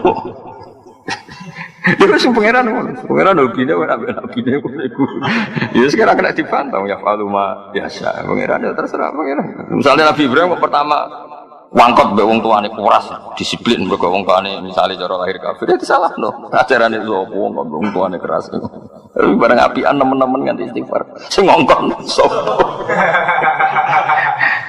Lha terus Nabi wis apa dawuhe mengkane wa ma adri ma yufalu bi wala bikum in atabu ila ma yuha ila. Pada akhirnya itu hubungannya dengan Allah itu ubudiyah itu ya ubudiyah, merasa tidak tahu, merasa tidak siapa-siapa, mau anut apa sing diperintahkan Allah Subhanahu wa taala. Itu sudah paham ya. Terus itu masalah-masalah istihad, eling-eling masalah-masalah apa istihad. Mana Nabi sering diutus Allah kan ngendikan wa in adri la'allahu fitnatul lakum wa mata'un ilahin. Dunia sing terkait sosial itu aku ora roh. Bundi sing bener masalah sosial itu bukan masalah agama, masalah apa? Sosial. Kabeh iku fitnah, kabeh iku ujian. Ya, tadi Nabi itu sangat dekat dengan keluarga. Wa anzir ashiratakal aqrabin. Tapi ketika terlalu dekat keluarga, problemnya Nabi itu milik semuanya. Karena Nabi itu milik kalfatal linnas. Mosok wong liya dipadakno keluarga, kok ya salah. Prioritasno keluarga kok ya salah. Wong Nabi ini wong akeh kok prioritasno keluarga. Tapi kok misalnya wong liya padha mbek keluarga, piye keluarga mbek wong liya kok padha? Ya wis akhirnya Nabi ya takoki Bilal ya di rumah, sing sanak-sanak Muawiyah ya di rumah. Wis. Kadang-kadang diprotes. Ngene lho. Ya nak dadi nabi ku nak ana acara iku keluarga kok ngarep. Wong liya kok guri. Ora oleh mbek pengiran. Tapi kok wong liya kok ngarep mesti ora oleh mbek pengiran. Iku sapa? Dadi itu pokoke pengiran ngono. Itu tak kena diterang pokoke ngono, napa? Dong ya, tapi itu tadi tidak ada salah yang fatal, ya. Tidak ada salah yang kabeh itu masalah ijtihad. Napa? Masalah ijtihad. Terus Nabi badhe nyolati Abdullah bin Ubay bin Salul. Nabi disalahno pangeran. Tapi barokah ijtihad Nabi itu dinut para wali ila yaumil qiyamah. Kata kan nyon sewu bocah-bocah sing mati oplosan, kiai-kiai do rawuh nyolati. Mergo ibuke dari majelis taklim, anake geng lah iku ibuke melok majelis ya ngregani ibuke, napa ngregani ibuke. Padha Nabi rawuh ning Abdul bin Ubay bin Salul ngregani anake. Paham ya? Niku temene sarah-sarah hadis, para syurahul hadis dan sampai wakila aslama bimaji ila Abdullah bin Ubay alfu baitin min qaum. Sampai gara-gara saine Nabi niku 1000 rumah niku Islam. Sing dhisik iku mantan wong munafik kabeh. Genge Abdul bin Ubay. Dadi bareng Nabi rawuh kebangetan jen pemimpin kita. Wong kok wangkot ngono. Sing digedhingi wong kok apike ngono kok. Mergo rawuh napa? Rawuh. Akhirnya Nabi Abdul bin Ubay bangetan ketuane kita. Wong kok elek. Sing digedhingi wong kok apike ngono. Ya cara Nabi rawuh kan menjustifikasi mereka. Dan Muhammad pendendam. Kan panjang malah no.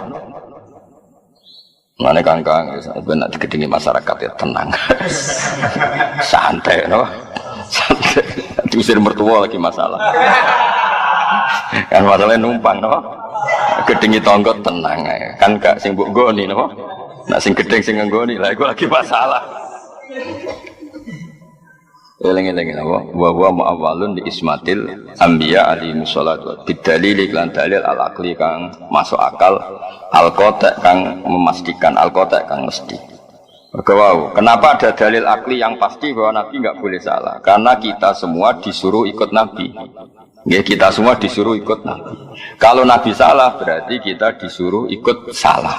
Padahal nggak mungkin Allah memerintahkan kesalahan. Paham ya? Logikanya jadi kita semua diutus ikut Nabi. Kalau faktanya Nabi salah berarti kita disuruh ikut salah. Padahal Allah tidak mungkin memerintahkan kesalahan. Maka kesalahannya Nabi itu mimbabi hasanatil abdor sayyatul muqarrab. Ini pun harus sisi. Nabi itu ada kepastian secara dalil akal selamat minad dunub saya berdosa. Dosa tidak salah Nabi karena wow masalah apa istihadiyah apa masalah istihadiyah walamu telam lam sini goni liyaghfira lakawah kan tadi ada lam liyaghfira lakawah walamu telam lam liyaghfira iku lil ilati krana ilat al ghaiyati kang bangsa tutup famat khuluha mongko utawi sing dileboni lam iku musabbabun iku mo sesuatu sing akibat la sababun ora kok dadi sebab. Nah, itu masalah-masalah mantek. Jadi ini Muhammad kita tak paringi menang. Ben Allah nyepuro kowe. Maksudnya akibatnya menang itu di sepuro. Orang kok di sepuro itu sebab. Maksudnya ngeten ya. Ini kangkang sing biasa melarat, biasa lemah itu kudu belajar niki. Ada hal-hal yang kamu lemah itu musibah, salah. Misalnya orang Islam kiri kabeh terus buruhnya Cina, misalnya buruhnya non Muslim. Gara-gara kiri lemah jadi buruh. Mereka berhak ngelarang kita sholat. Nak sholat dipecat. Saya ulang lagi ya. Kangkang sing melarat, kudu tobat lah. Maksudnya ya jangan teman-teman melarat. Biaya itu tidak semuanya melarat lemah itu baik. Ya saya ulang lagi. Tidak semuanya melarat lemah itu baik. Misalnya gini. Misalnya orang Islam itu lemah melarat, lemah. SDM rendah, terus jadi buruh, jadi apa? Terus bosnya melarang sholat. Kalau sholat dipecat, kita kalah enggak? Kalah kan? Terus negara dikelola orang non Muslim yang jahat sama Islam. Masjid dianggap ilegal, kriminal, ibadah dianggap kriminal. Problem enggak? Lemah itu problem, no? Ka'bah juga gitu. Ketika Nabi masih lemah, itu di seputar Ka'bah itu ada berhala 360 jumlahnya. Ketua gengnya yang mimpin Abu Jahal. Semua ritual tentang kemusyrikan. Sekarang Ka'bah menjadi steril dari kemusyrikan. Barokah Nabi tawaduk, barokah Nabi menang. Menang. Nah, di sini itu menang itu penting, no? Dan di antara sebab ghufrane Allah itu mergo Nabi itu menang. Karena ada hal-hal yang nggak bisa diselesaikan dengan kalah, harus dengan menang. Mana kangkang rasa dewa no ini miskinan wa amin fakot kunta miskinan no dari rasa dungo fakot kunta miskinan jadi malaikat malah kaget ini miskinan wes ngono mat jawabnya ya jadi eling-eling maksudnya kangkang kalau suwon sing melarat sing tawadhu yo aja nikmati teman-teman ya dinikmati aja suatu saat kowe kudu mulai kowe posisi menang mau kapan namanya mati ora apa-apa penting tahu menang karena baru kayak menang kamu bisa mewarnai kampung kamu tapi nek kalah ndak kan ya saya ulang lagi ketika Ka'bah diatur sedemikian rupa bebas berhala bebas kemusyrikan itu baru kayak Nabi menang baru kayak Nabi tawadhu menang sehingga kabeh Nabi kudu tahu menang inna fatahna laka fatham tapi menangin Nabi karena beliau figur yang sempurna yo menang yo tawadhu itu ideal apa? Tapi kan pernah ada periode bahwa tawadhu tok itu nyuwun sewu tidak menyelesaikan masalah paham ya? Makanya kudu inna fatahna misalnya kita tawadhu tok bojomu loro wong tuamu loro mau munamuni matur nuwun mbek nyumbang kan yo repot dan aku juga ndak biro ibu 1 juta gak masalah sebulan buka masalah dodol sawah dhewe sebulan dibiayai betulnya mbokmu dhewe ya jadi hebatnya pengiran jadi menang itu juga sababul ghufran apa menang itu juga sababul ghufran karena barokah menang itu kita bisa semuanya kan kadang bos-bos juga di Jakarta malah nyaratno kudu ono jamaah no. Pabriknya dikasih masjid, malah syaratnya itu ono jamaah, berarti darah ono sholat ono jamaah. Ya jadi menang itu penting. Tapi ya nak sing ditakdiri cek rong menang ya aja maksa menang semua cok hise. Ngontali gotri ben jado kowe jenenge memaksakan oh. Maksakan. Malah mandek operasi kok. Malah panjang kok. Yang jelas menang itu penting ya, tapi jangan paksakan. Mergo nek wis menang iku istilah Allah iku alamat ridane Allah niku di antarane niku sebutnya dengan surat Fatah, surat Nur kalau sahabat wala yumakkinanna lahum dinahumul ladzi irtada lahum wala yubaddilannahum min ba'di khaufihim amna. Jadi ciri utama ridane Allah niku sok mben aku wis ridho tenanan, kowe cara beragama iku posisi kuat. Wala yumakkinanna lahum dinahumul ladzi irtada lahum. Kayak di Indonesia itu kan orang sholat nyaman, pengajian nyaman, nggak ada yang berani ganggu. Itu sudah ada tamkin, apa? Ada kekokohan. Tamkin itu kokoh, nama. Mulane tanwin darane mutamakin amkan. Kalau ada isim kok nerima tanwin, itu mutamakin amkan. Dia isim yang solid. Karena ciri utama isim itu adalah nerima tanwin, dan dia masih menerima tanwin. Berarti keisimannya sempurna, nama. Beda dengan isim yang ghairu munsorif itu mutamakin ghairu amkan. Isimnya enggak jelas. Ciri utama isim nopo tanwin kok dia ini mau nopo uang masalah. Nanti ada nih baru munsor, rodok-rodok ora bener munsor itu. Nah, di antara ciri ridane Allah wala yumakkinanna lahum dinahumul ladzi irtada lahum. Jadi agama itu dikasih kokoh. Wong ngaji nyaman, wong salat nyaman, wong dakwah nyaman. Intinya itu yang menang itu dua sisi sing dadekno di sepurane Allah. Mergo dadekno kemenangane agamane Allah Subhanahu. Tapi aja dadi teroris, dadi ekstremis. Menang sing koyo teng Indonesia koyo wali-wali. Glunak-glunuk sawangane sewantai, tapi ujug-ujug Indonesia mayoritas muslim. Ya santai wali-wali santai. Ana tanggane dolanan gong ya tenang. Tapi ngerti-ngerti dirubah saiki ora nutuk gong, nutuk kentong. Wali ku rileks tapi mbok susu merubah. Saiki rame tok ae gak gawe perubahan. Rame tok ora gawe perubahan. Ya eling-eling apa wala yumakkinanna lahum dinahumul ladzi irtada lahum wala yubaddilannahum min ba'di khaufihim amna. Mulane menang itu sababul ghufran. Apa menang itu diantara sababul ghufran. Jadi kena menang malah yaghfir laka wa ma taqaddama. Tapi tadi ya jangan dipaksakan. Apa jangan dipaksakan. Wa yutim malan nyempurnakno sapa Allah. Bil fathi kelan kemenangan al-mazkuri kang den sebut nikmat wa nikmate Allah in amahu tegese nikmate paringe nikmat Allah. In amahu tegese paringe nikmat Allah berarti idhofatul masdar li fa'ilihi wa idhofatul masdar li fa'ilihi. Kan gak mungkin menane ngene wa yutimma lan nyempurnakno sapa nikmat nikmat ing Allah. Allah di posisi menerima. Oh sembrono ya. Kafir halus ngono ngono. Lah ya masa Allah posisi al-mun'am sing diparingi nikmat. Tentu Allah al-mun'im napa?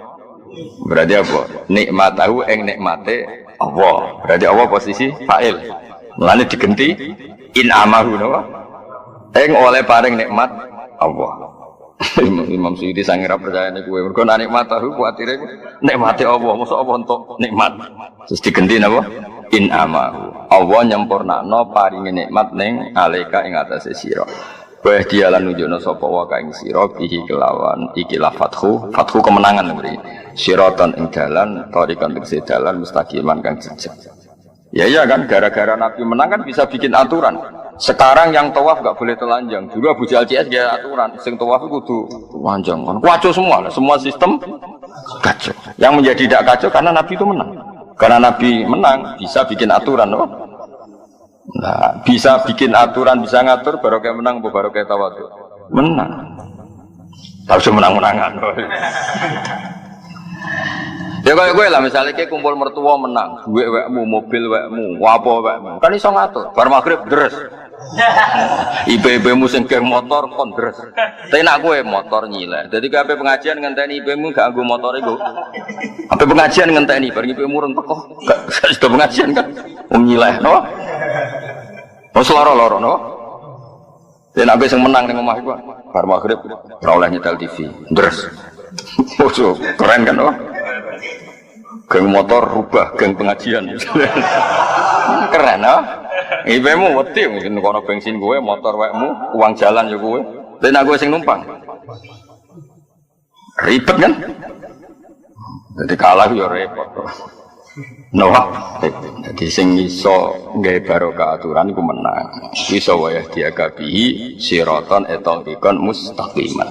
Ai sabitu kadir sing ngukuhna sapa ka ing sira alaihi alas sirat al mustaqim. Alaihi ing atase siratal mustaqimah utawa alaihi alas siratil mustaqim. Wa wa siratal mustaqim iku dinul Islam iku agama Islam.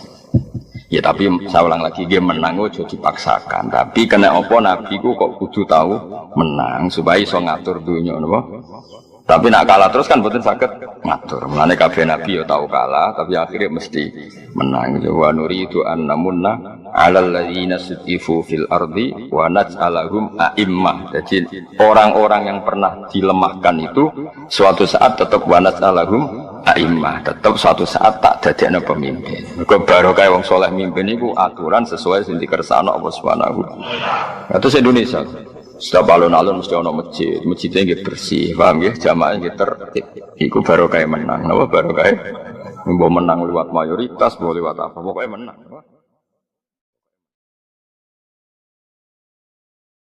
Sebagian riwayat fa innakum tuhadditsuna anni wa uhadditsu ankum. Kalau saya masih hidup, saya bisa mengajarkan kamu sunnah, mengajarkan kamu tradisi-tradisi yang benar. Dan ketika aku mati, ketika aku sudah wafat, maka saya jejer Allah, kata Nabi.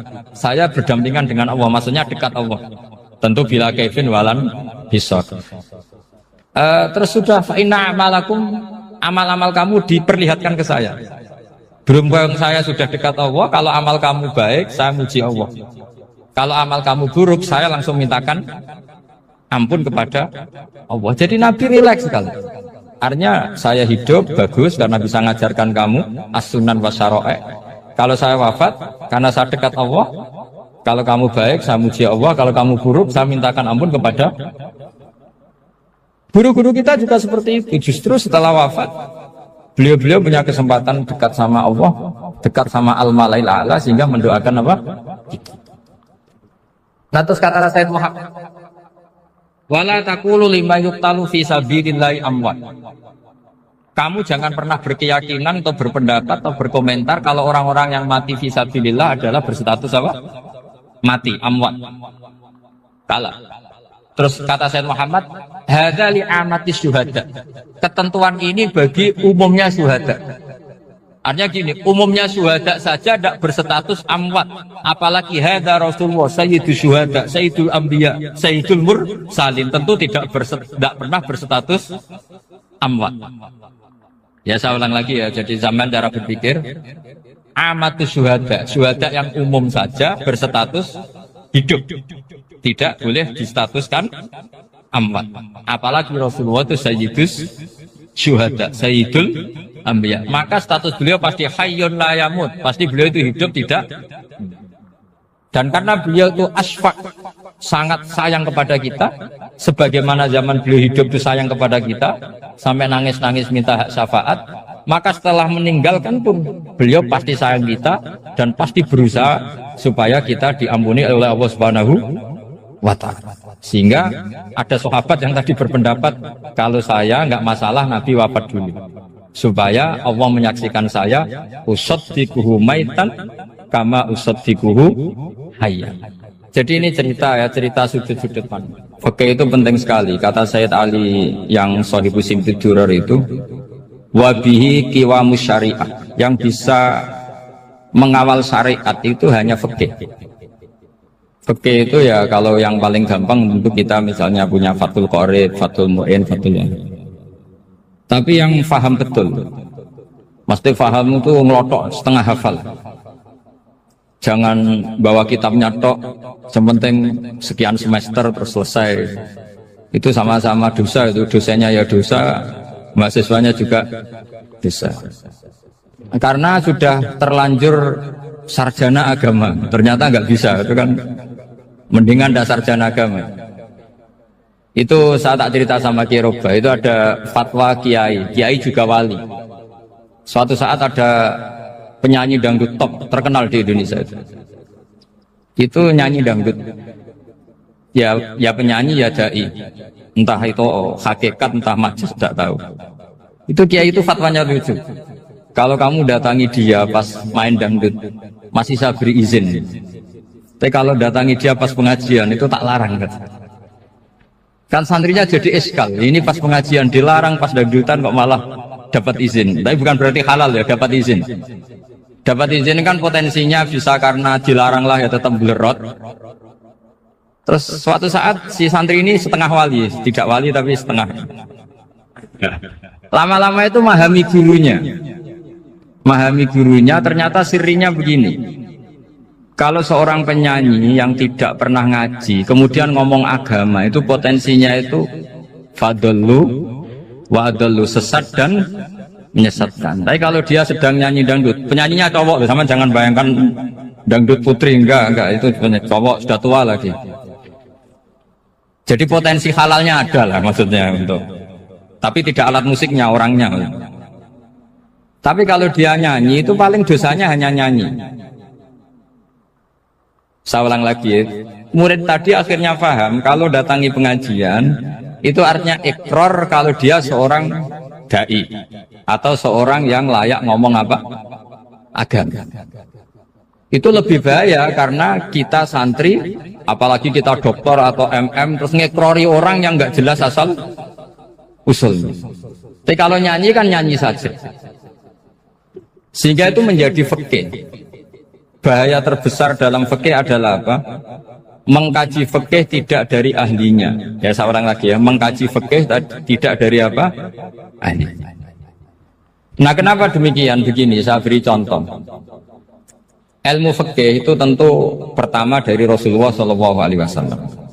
Kemudian bersanad sampai kita atau kita sampai Rasulullah. Itu mengalami sekian ijtihad yang tidak mudah. Saya beri sekian contoh. Dulu Imam Syafi'i itu sukanya sama guru yang miskin, ya karena rata-rata santri juga miskin. Jadi mesti ngidolakan guru yang miskin, karena sesama miskinnya harus berkoalisi. Tapi akhirnya gurunya Imam Syafi'i itu miskin sekali. Namanya Muslim bin Khalid Az-Zanji itu miskin, Sufyan As-Sauri miskin, Sufyan bin Uyainah miskin. Setelah ngaji di Medina itu Imam Malik itu kaya. Pas itu Imam Malik sudah kaya. Setiap ketemu Imam Syafi'i dikasih uang. Sampai ketika Imam Malik itu bilang, kamu sudah alim, ilmu saya sudah habis, kamu ngaji sama yang lain. Sama siapa? Kata Imam Malik, orang yang sealim saya sudah meninggal, namanya Abu Hanifah. Tapi dia punya murid, namanya Muhammad bin Hasan Asy-Syaibani, kamu ke sana. Terus Imam Malik datang ke Baki. Dulu Baki itu pasar rental, ya Grab lah kira-kira sekarang. Untuk mengumumkan siapa kafilah yang mau ke Irak. Kita ya Imam Malik, dibayari sama Imam Malik, ini yang antar ke Irak, ke Muhammad bin Hasan Asy-Syaibani. Imam Malik mulai ngeper. Guru saya yang miskin tidak pernah nyangoni, guru-guru saya yang kaya sering nyangoni. Mulai memasalahkan kiai miskin, gitu, kira-kira seperti itu, mulai masalah. Setelah datang ke Irak, di Muhammad bin Hasan Asy-Syaibani itu si Muhammad bin Hasan Asy-Syaibani itu kalau ngitung uang itu di meja tamu. Jadi punya emas lantaan, punya uang. Kira-kira kalau Indonesia punya rupiah, punya dolar, dihitung itu di ruang tamu. Kata Imam Syafi'i, saya dengan Imam Malik saja nggak seret, ini lebih kedonyan lagi kiai. Ngitung uang itu di ruang tamu. Terus akhirnya si Muhammad bin Hasan Asy-Syaibani ini ahlul usul, dia pakar usul. Kamu heran sama saya? Iya, kiai kok kedunyan, dia ngomong gitu. Tapi kata Muhammad bin Hasan Asy-Syaibani, kalau kiai tidak boleh kaya, kita kayak nawang fasik, dan gue demenan, gue mabuk. Oh jangan, nanti dipakai maksiat. Tengjenengan mawon kersane digetoan, berarti kiai oleh sugih, pun angsal-angsal. Semenjak itu jadi satu fikih bagi Imam Syafi'i. Ternyata kalau mengharamkan kiai sugih, berarti membolehkan yang fasik sugih. Kalau yang fasik sugih bisa dipakai i'anah alal maksiyah. Semenjak itu mindset pikiran Imam Syafi'i rubah. Saking rubahnya sampai beliau berpendapat orang bisa beli Alphard, kok beli carry itu haram. Bisa jadi bupati kayak Pak Roba, jadi RT haram. Pokoknya gitu. Bisa keren kayak Gus Bak kok jadi orang pendengar haram. Pokoknya haram terus. Karena dalil beliau al-Islam ya'lu walalila alaih. Coba sampean ridho misalnya jadi orang Gresik dipimpin orang yang nggak sholat, ridho ndak? Ndak. Atau sholat tapi nggak bisa ngaji, ridho ndak? Ketika yang bisa ngaji berpotensi jadi buba, terus keterusan. Karena Imam Syafi'i keterusan, ya umatnya keterusan. Akhirnya orang-orang Syafi'i itu politikus rata-rata. Ya, makanya sampean jangan kaget sama Barubah. Kakak saya wakil bupati di. Putranya Mbah Mun ada yang wakil apa? Gubernur. Dulu Gus Wahid yang menteri agama. Itu asal usul dari perubahan fikih, mindset cara berpikir Imam Syafi'i.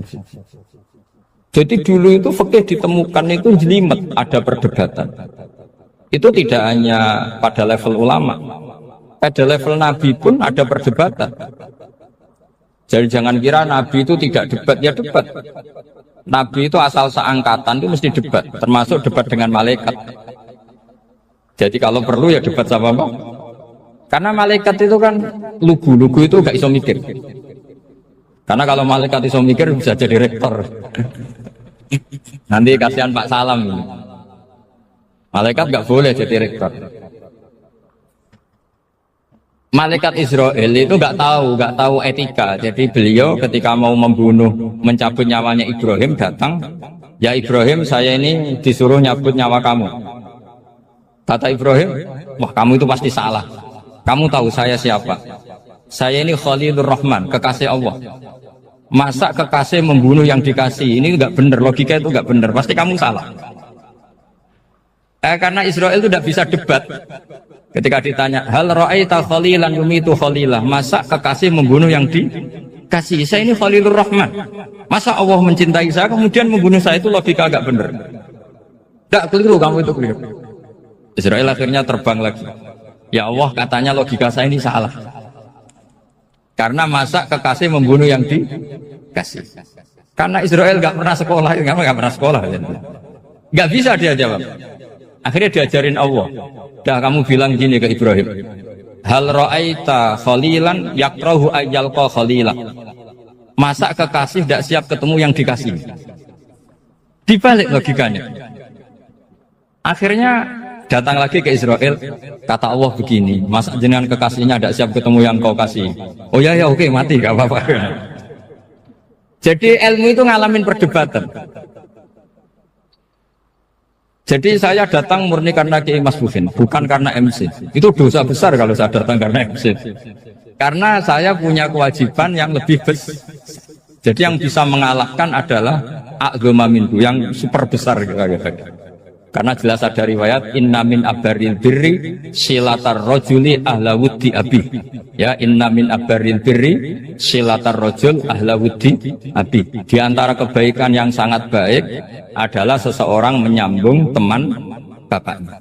Padahal sampean kan gak mungkin teman bapak saya. Teman saya aja gak mungkin, gak level apalagi bapak saya kan. Jadi malah mohal itu. Saya berkali-kali cerita di mana-mana cerita, fikih itu harus dievaluasi karena ini masalah furu'iyah. Saya berkali-kali cerita di mana-mana cerita. Hukum berteman orang fasik gimana? Pasti orang jawab haram karena takut ketularan orang fasik. Tapi kalau dibalik, hukumnya bina orang fasik gimana? Ya baik, umatnya Nabi bisa bina kalau berteman. Kamu bisa bina orang fasik tanpa berteman? Nggak bisa. Jadi kalau dibalik, hukum berteman orang fasik gimana? Haram. Hukumnya bina orang fasik baik, bisa bina kalau berteman. Berarti berteman orang fasik ya terus nanti pada level lapangan sih gampang. Kalau yang soleh membina yang fasik dan yang fasik ketularan yang soleh, maka ternyata kalau yang soleh ketularan fasik ya berarti ternyata buruk. Tapi kan hukum masa nunggu kenyataan kan, jadi nggak hukum. Di mana-mana hukum itu kan ada asumsi, karena ini masalah ijtihad. Nah itu yang dilakukan para ulama kita. Jadi sampean harus mengkaji fikih secara detail, karena tidak hanya kita yang khilaf. Nabi-nabi juga khilaf dalam menentukan dakwah ilallah. Wali-wali kita kayak Abdul Hasan Asyadzili sama Sayyid Abdul Al-Haddad itu juga. Imam Ghazali ya khilaf. Imam Suyuti itu kalau ketemu Al-Qastolani itu saling tidak nanya, saking nggak cocoknya, masyhur itu. Jadi ulama ora cocok. Bedanya nak saiki perkara partai gitu. Kalau orang dulu enggak.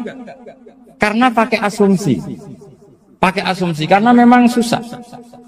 Nggak misalnya memang tak bedai, tak beri yang di, nggak misalnya ada orang rukuk kemudian kentut, itu sholatnya batal apa enggak? Enggak, jawab saja. Nggak, orang sholat kemudian pas rukuk kentut atau kelihatan auratnya, sholatnya batal apa enggak? Batal. Itu keliru nih sampai, ini salah dosen ini mesti itu. Pertanyaannya gini, yang dikatakan sholat itu kan aqwalun wa af'alun muftatahatun bitakbir muftatamatun bitasbih. Lalu ketika sampai ruku apa sudah namanya sholat jika kamu katakan batal? Namanya sholat aja belum kok sudah kamu katakan batal gitu.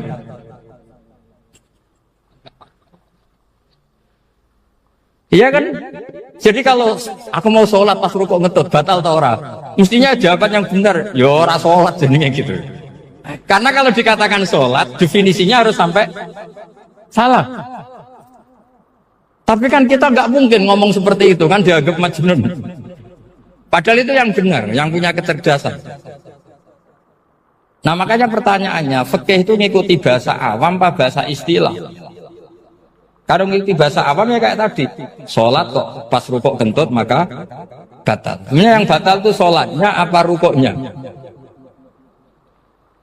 Nah makanya terjadi perdebatan. Kalau yang pakar-pakar usuli itu salah istilah itu nggak mau. Saya ulang lagi, kalau pakar-pakar usuli itu salah istilah itu nggak mau. Terus misalnya tak beri contoh lagi. Kalau imam itu sudah salam pertama. Salam pertama itu yang rukun kan salam pertama. Berarti setelah salam pertama imam sudah keluar dari sholat apa belum? Yakin? Ya, sudah. Sekarang sama tak beda. Lalu makmum itu kesunatan langsung berdiri apa nunggu imam salam kedua? Enggak, jawab satu. Nunggu salam kedua kan? Dan itu kriminalnya sampai Anda nafsu itu. Kriminalnya begini. Berarti Anda bergantung sama orang yang sudah tidak sholat. Kata kamu setelah salam pertama dia sudah tidak sholat. Berarti kamu menginstruksikan makmum berhubungan dengan orang yang sudah tidak sholat. Karena sudah keluar dari sholat ketika salam pertama. Kalau kamu di debat gitu gimana jawabnya? Pusing kan? Berarti robtul makmum bisolatiman sing wis laisa fi sholatin. Berarti menggantungkan sholat sama orang yang sebetulnya sudah tidak stop. Ada yang jawab, sebagian ulama fikih tetap disunatkan menunggu salam kedua. Karena salam kedua itu masih paket meskipun tidak rukun. Juga paketnya selesai. Tapi selalu pertanyaannya gini, lalu setelah salam pertama itu imam masih sholat enggak? Sudah sampai apa dijawab tuh? Nah ini pentingnya bodoh, gak mikir sebenarnya. Jadi makanya bodoh itu barokah karena gak mikir. Jadi soalnya Rabbana ma khalaqta hadza batila. Sing bodoh ya barokah, sing pinter ya barokah. Secara barokah itu maksiat. Serana barokah blas. Jadi ilmu itu harus mengalami satu gesekan karena logika itu bisa dibalik. Nah karena ilmu itu mengalami satu gesekan, satu logika yang bisa kayak iya kayak enggak. Sehingga jargon di dunia ijtihad itu begini. Ra'yuna shawabun yahtamilul khata' wa ra'yuka khata'un yahtamilus shawab. Pendapat saya benar tapi mungkin salah. Tapi pendapat kamu taruhannya salah dulu tapi ya mungkin benar. Jadi mustahid kalau kata mustahid itu lucu. Ngomongnya itu ra'yuna shawabun yahtamilul khata'. Pendapat saya tarifnya benar dulu tapi ya mungkin salah. Kalau pendapat kamu salah tapi ya mungkin benar atau mungkin bisa salah, ya tidak tahu, pokoknya mungkin benar. Nah kenapa demikian? Begini, di luar masalah tauhid, saya ulang lagi, di luar masalah tauhid itu tentu ada masalah-masalah yang sifatnya ijtihadiyah. Ya saya ulang lagi, yang sifatnya apa?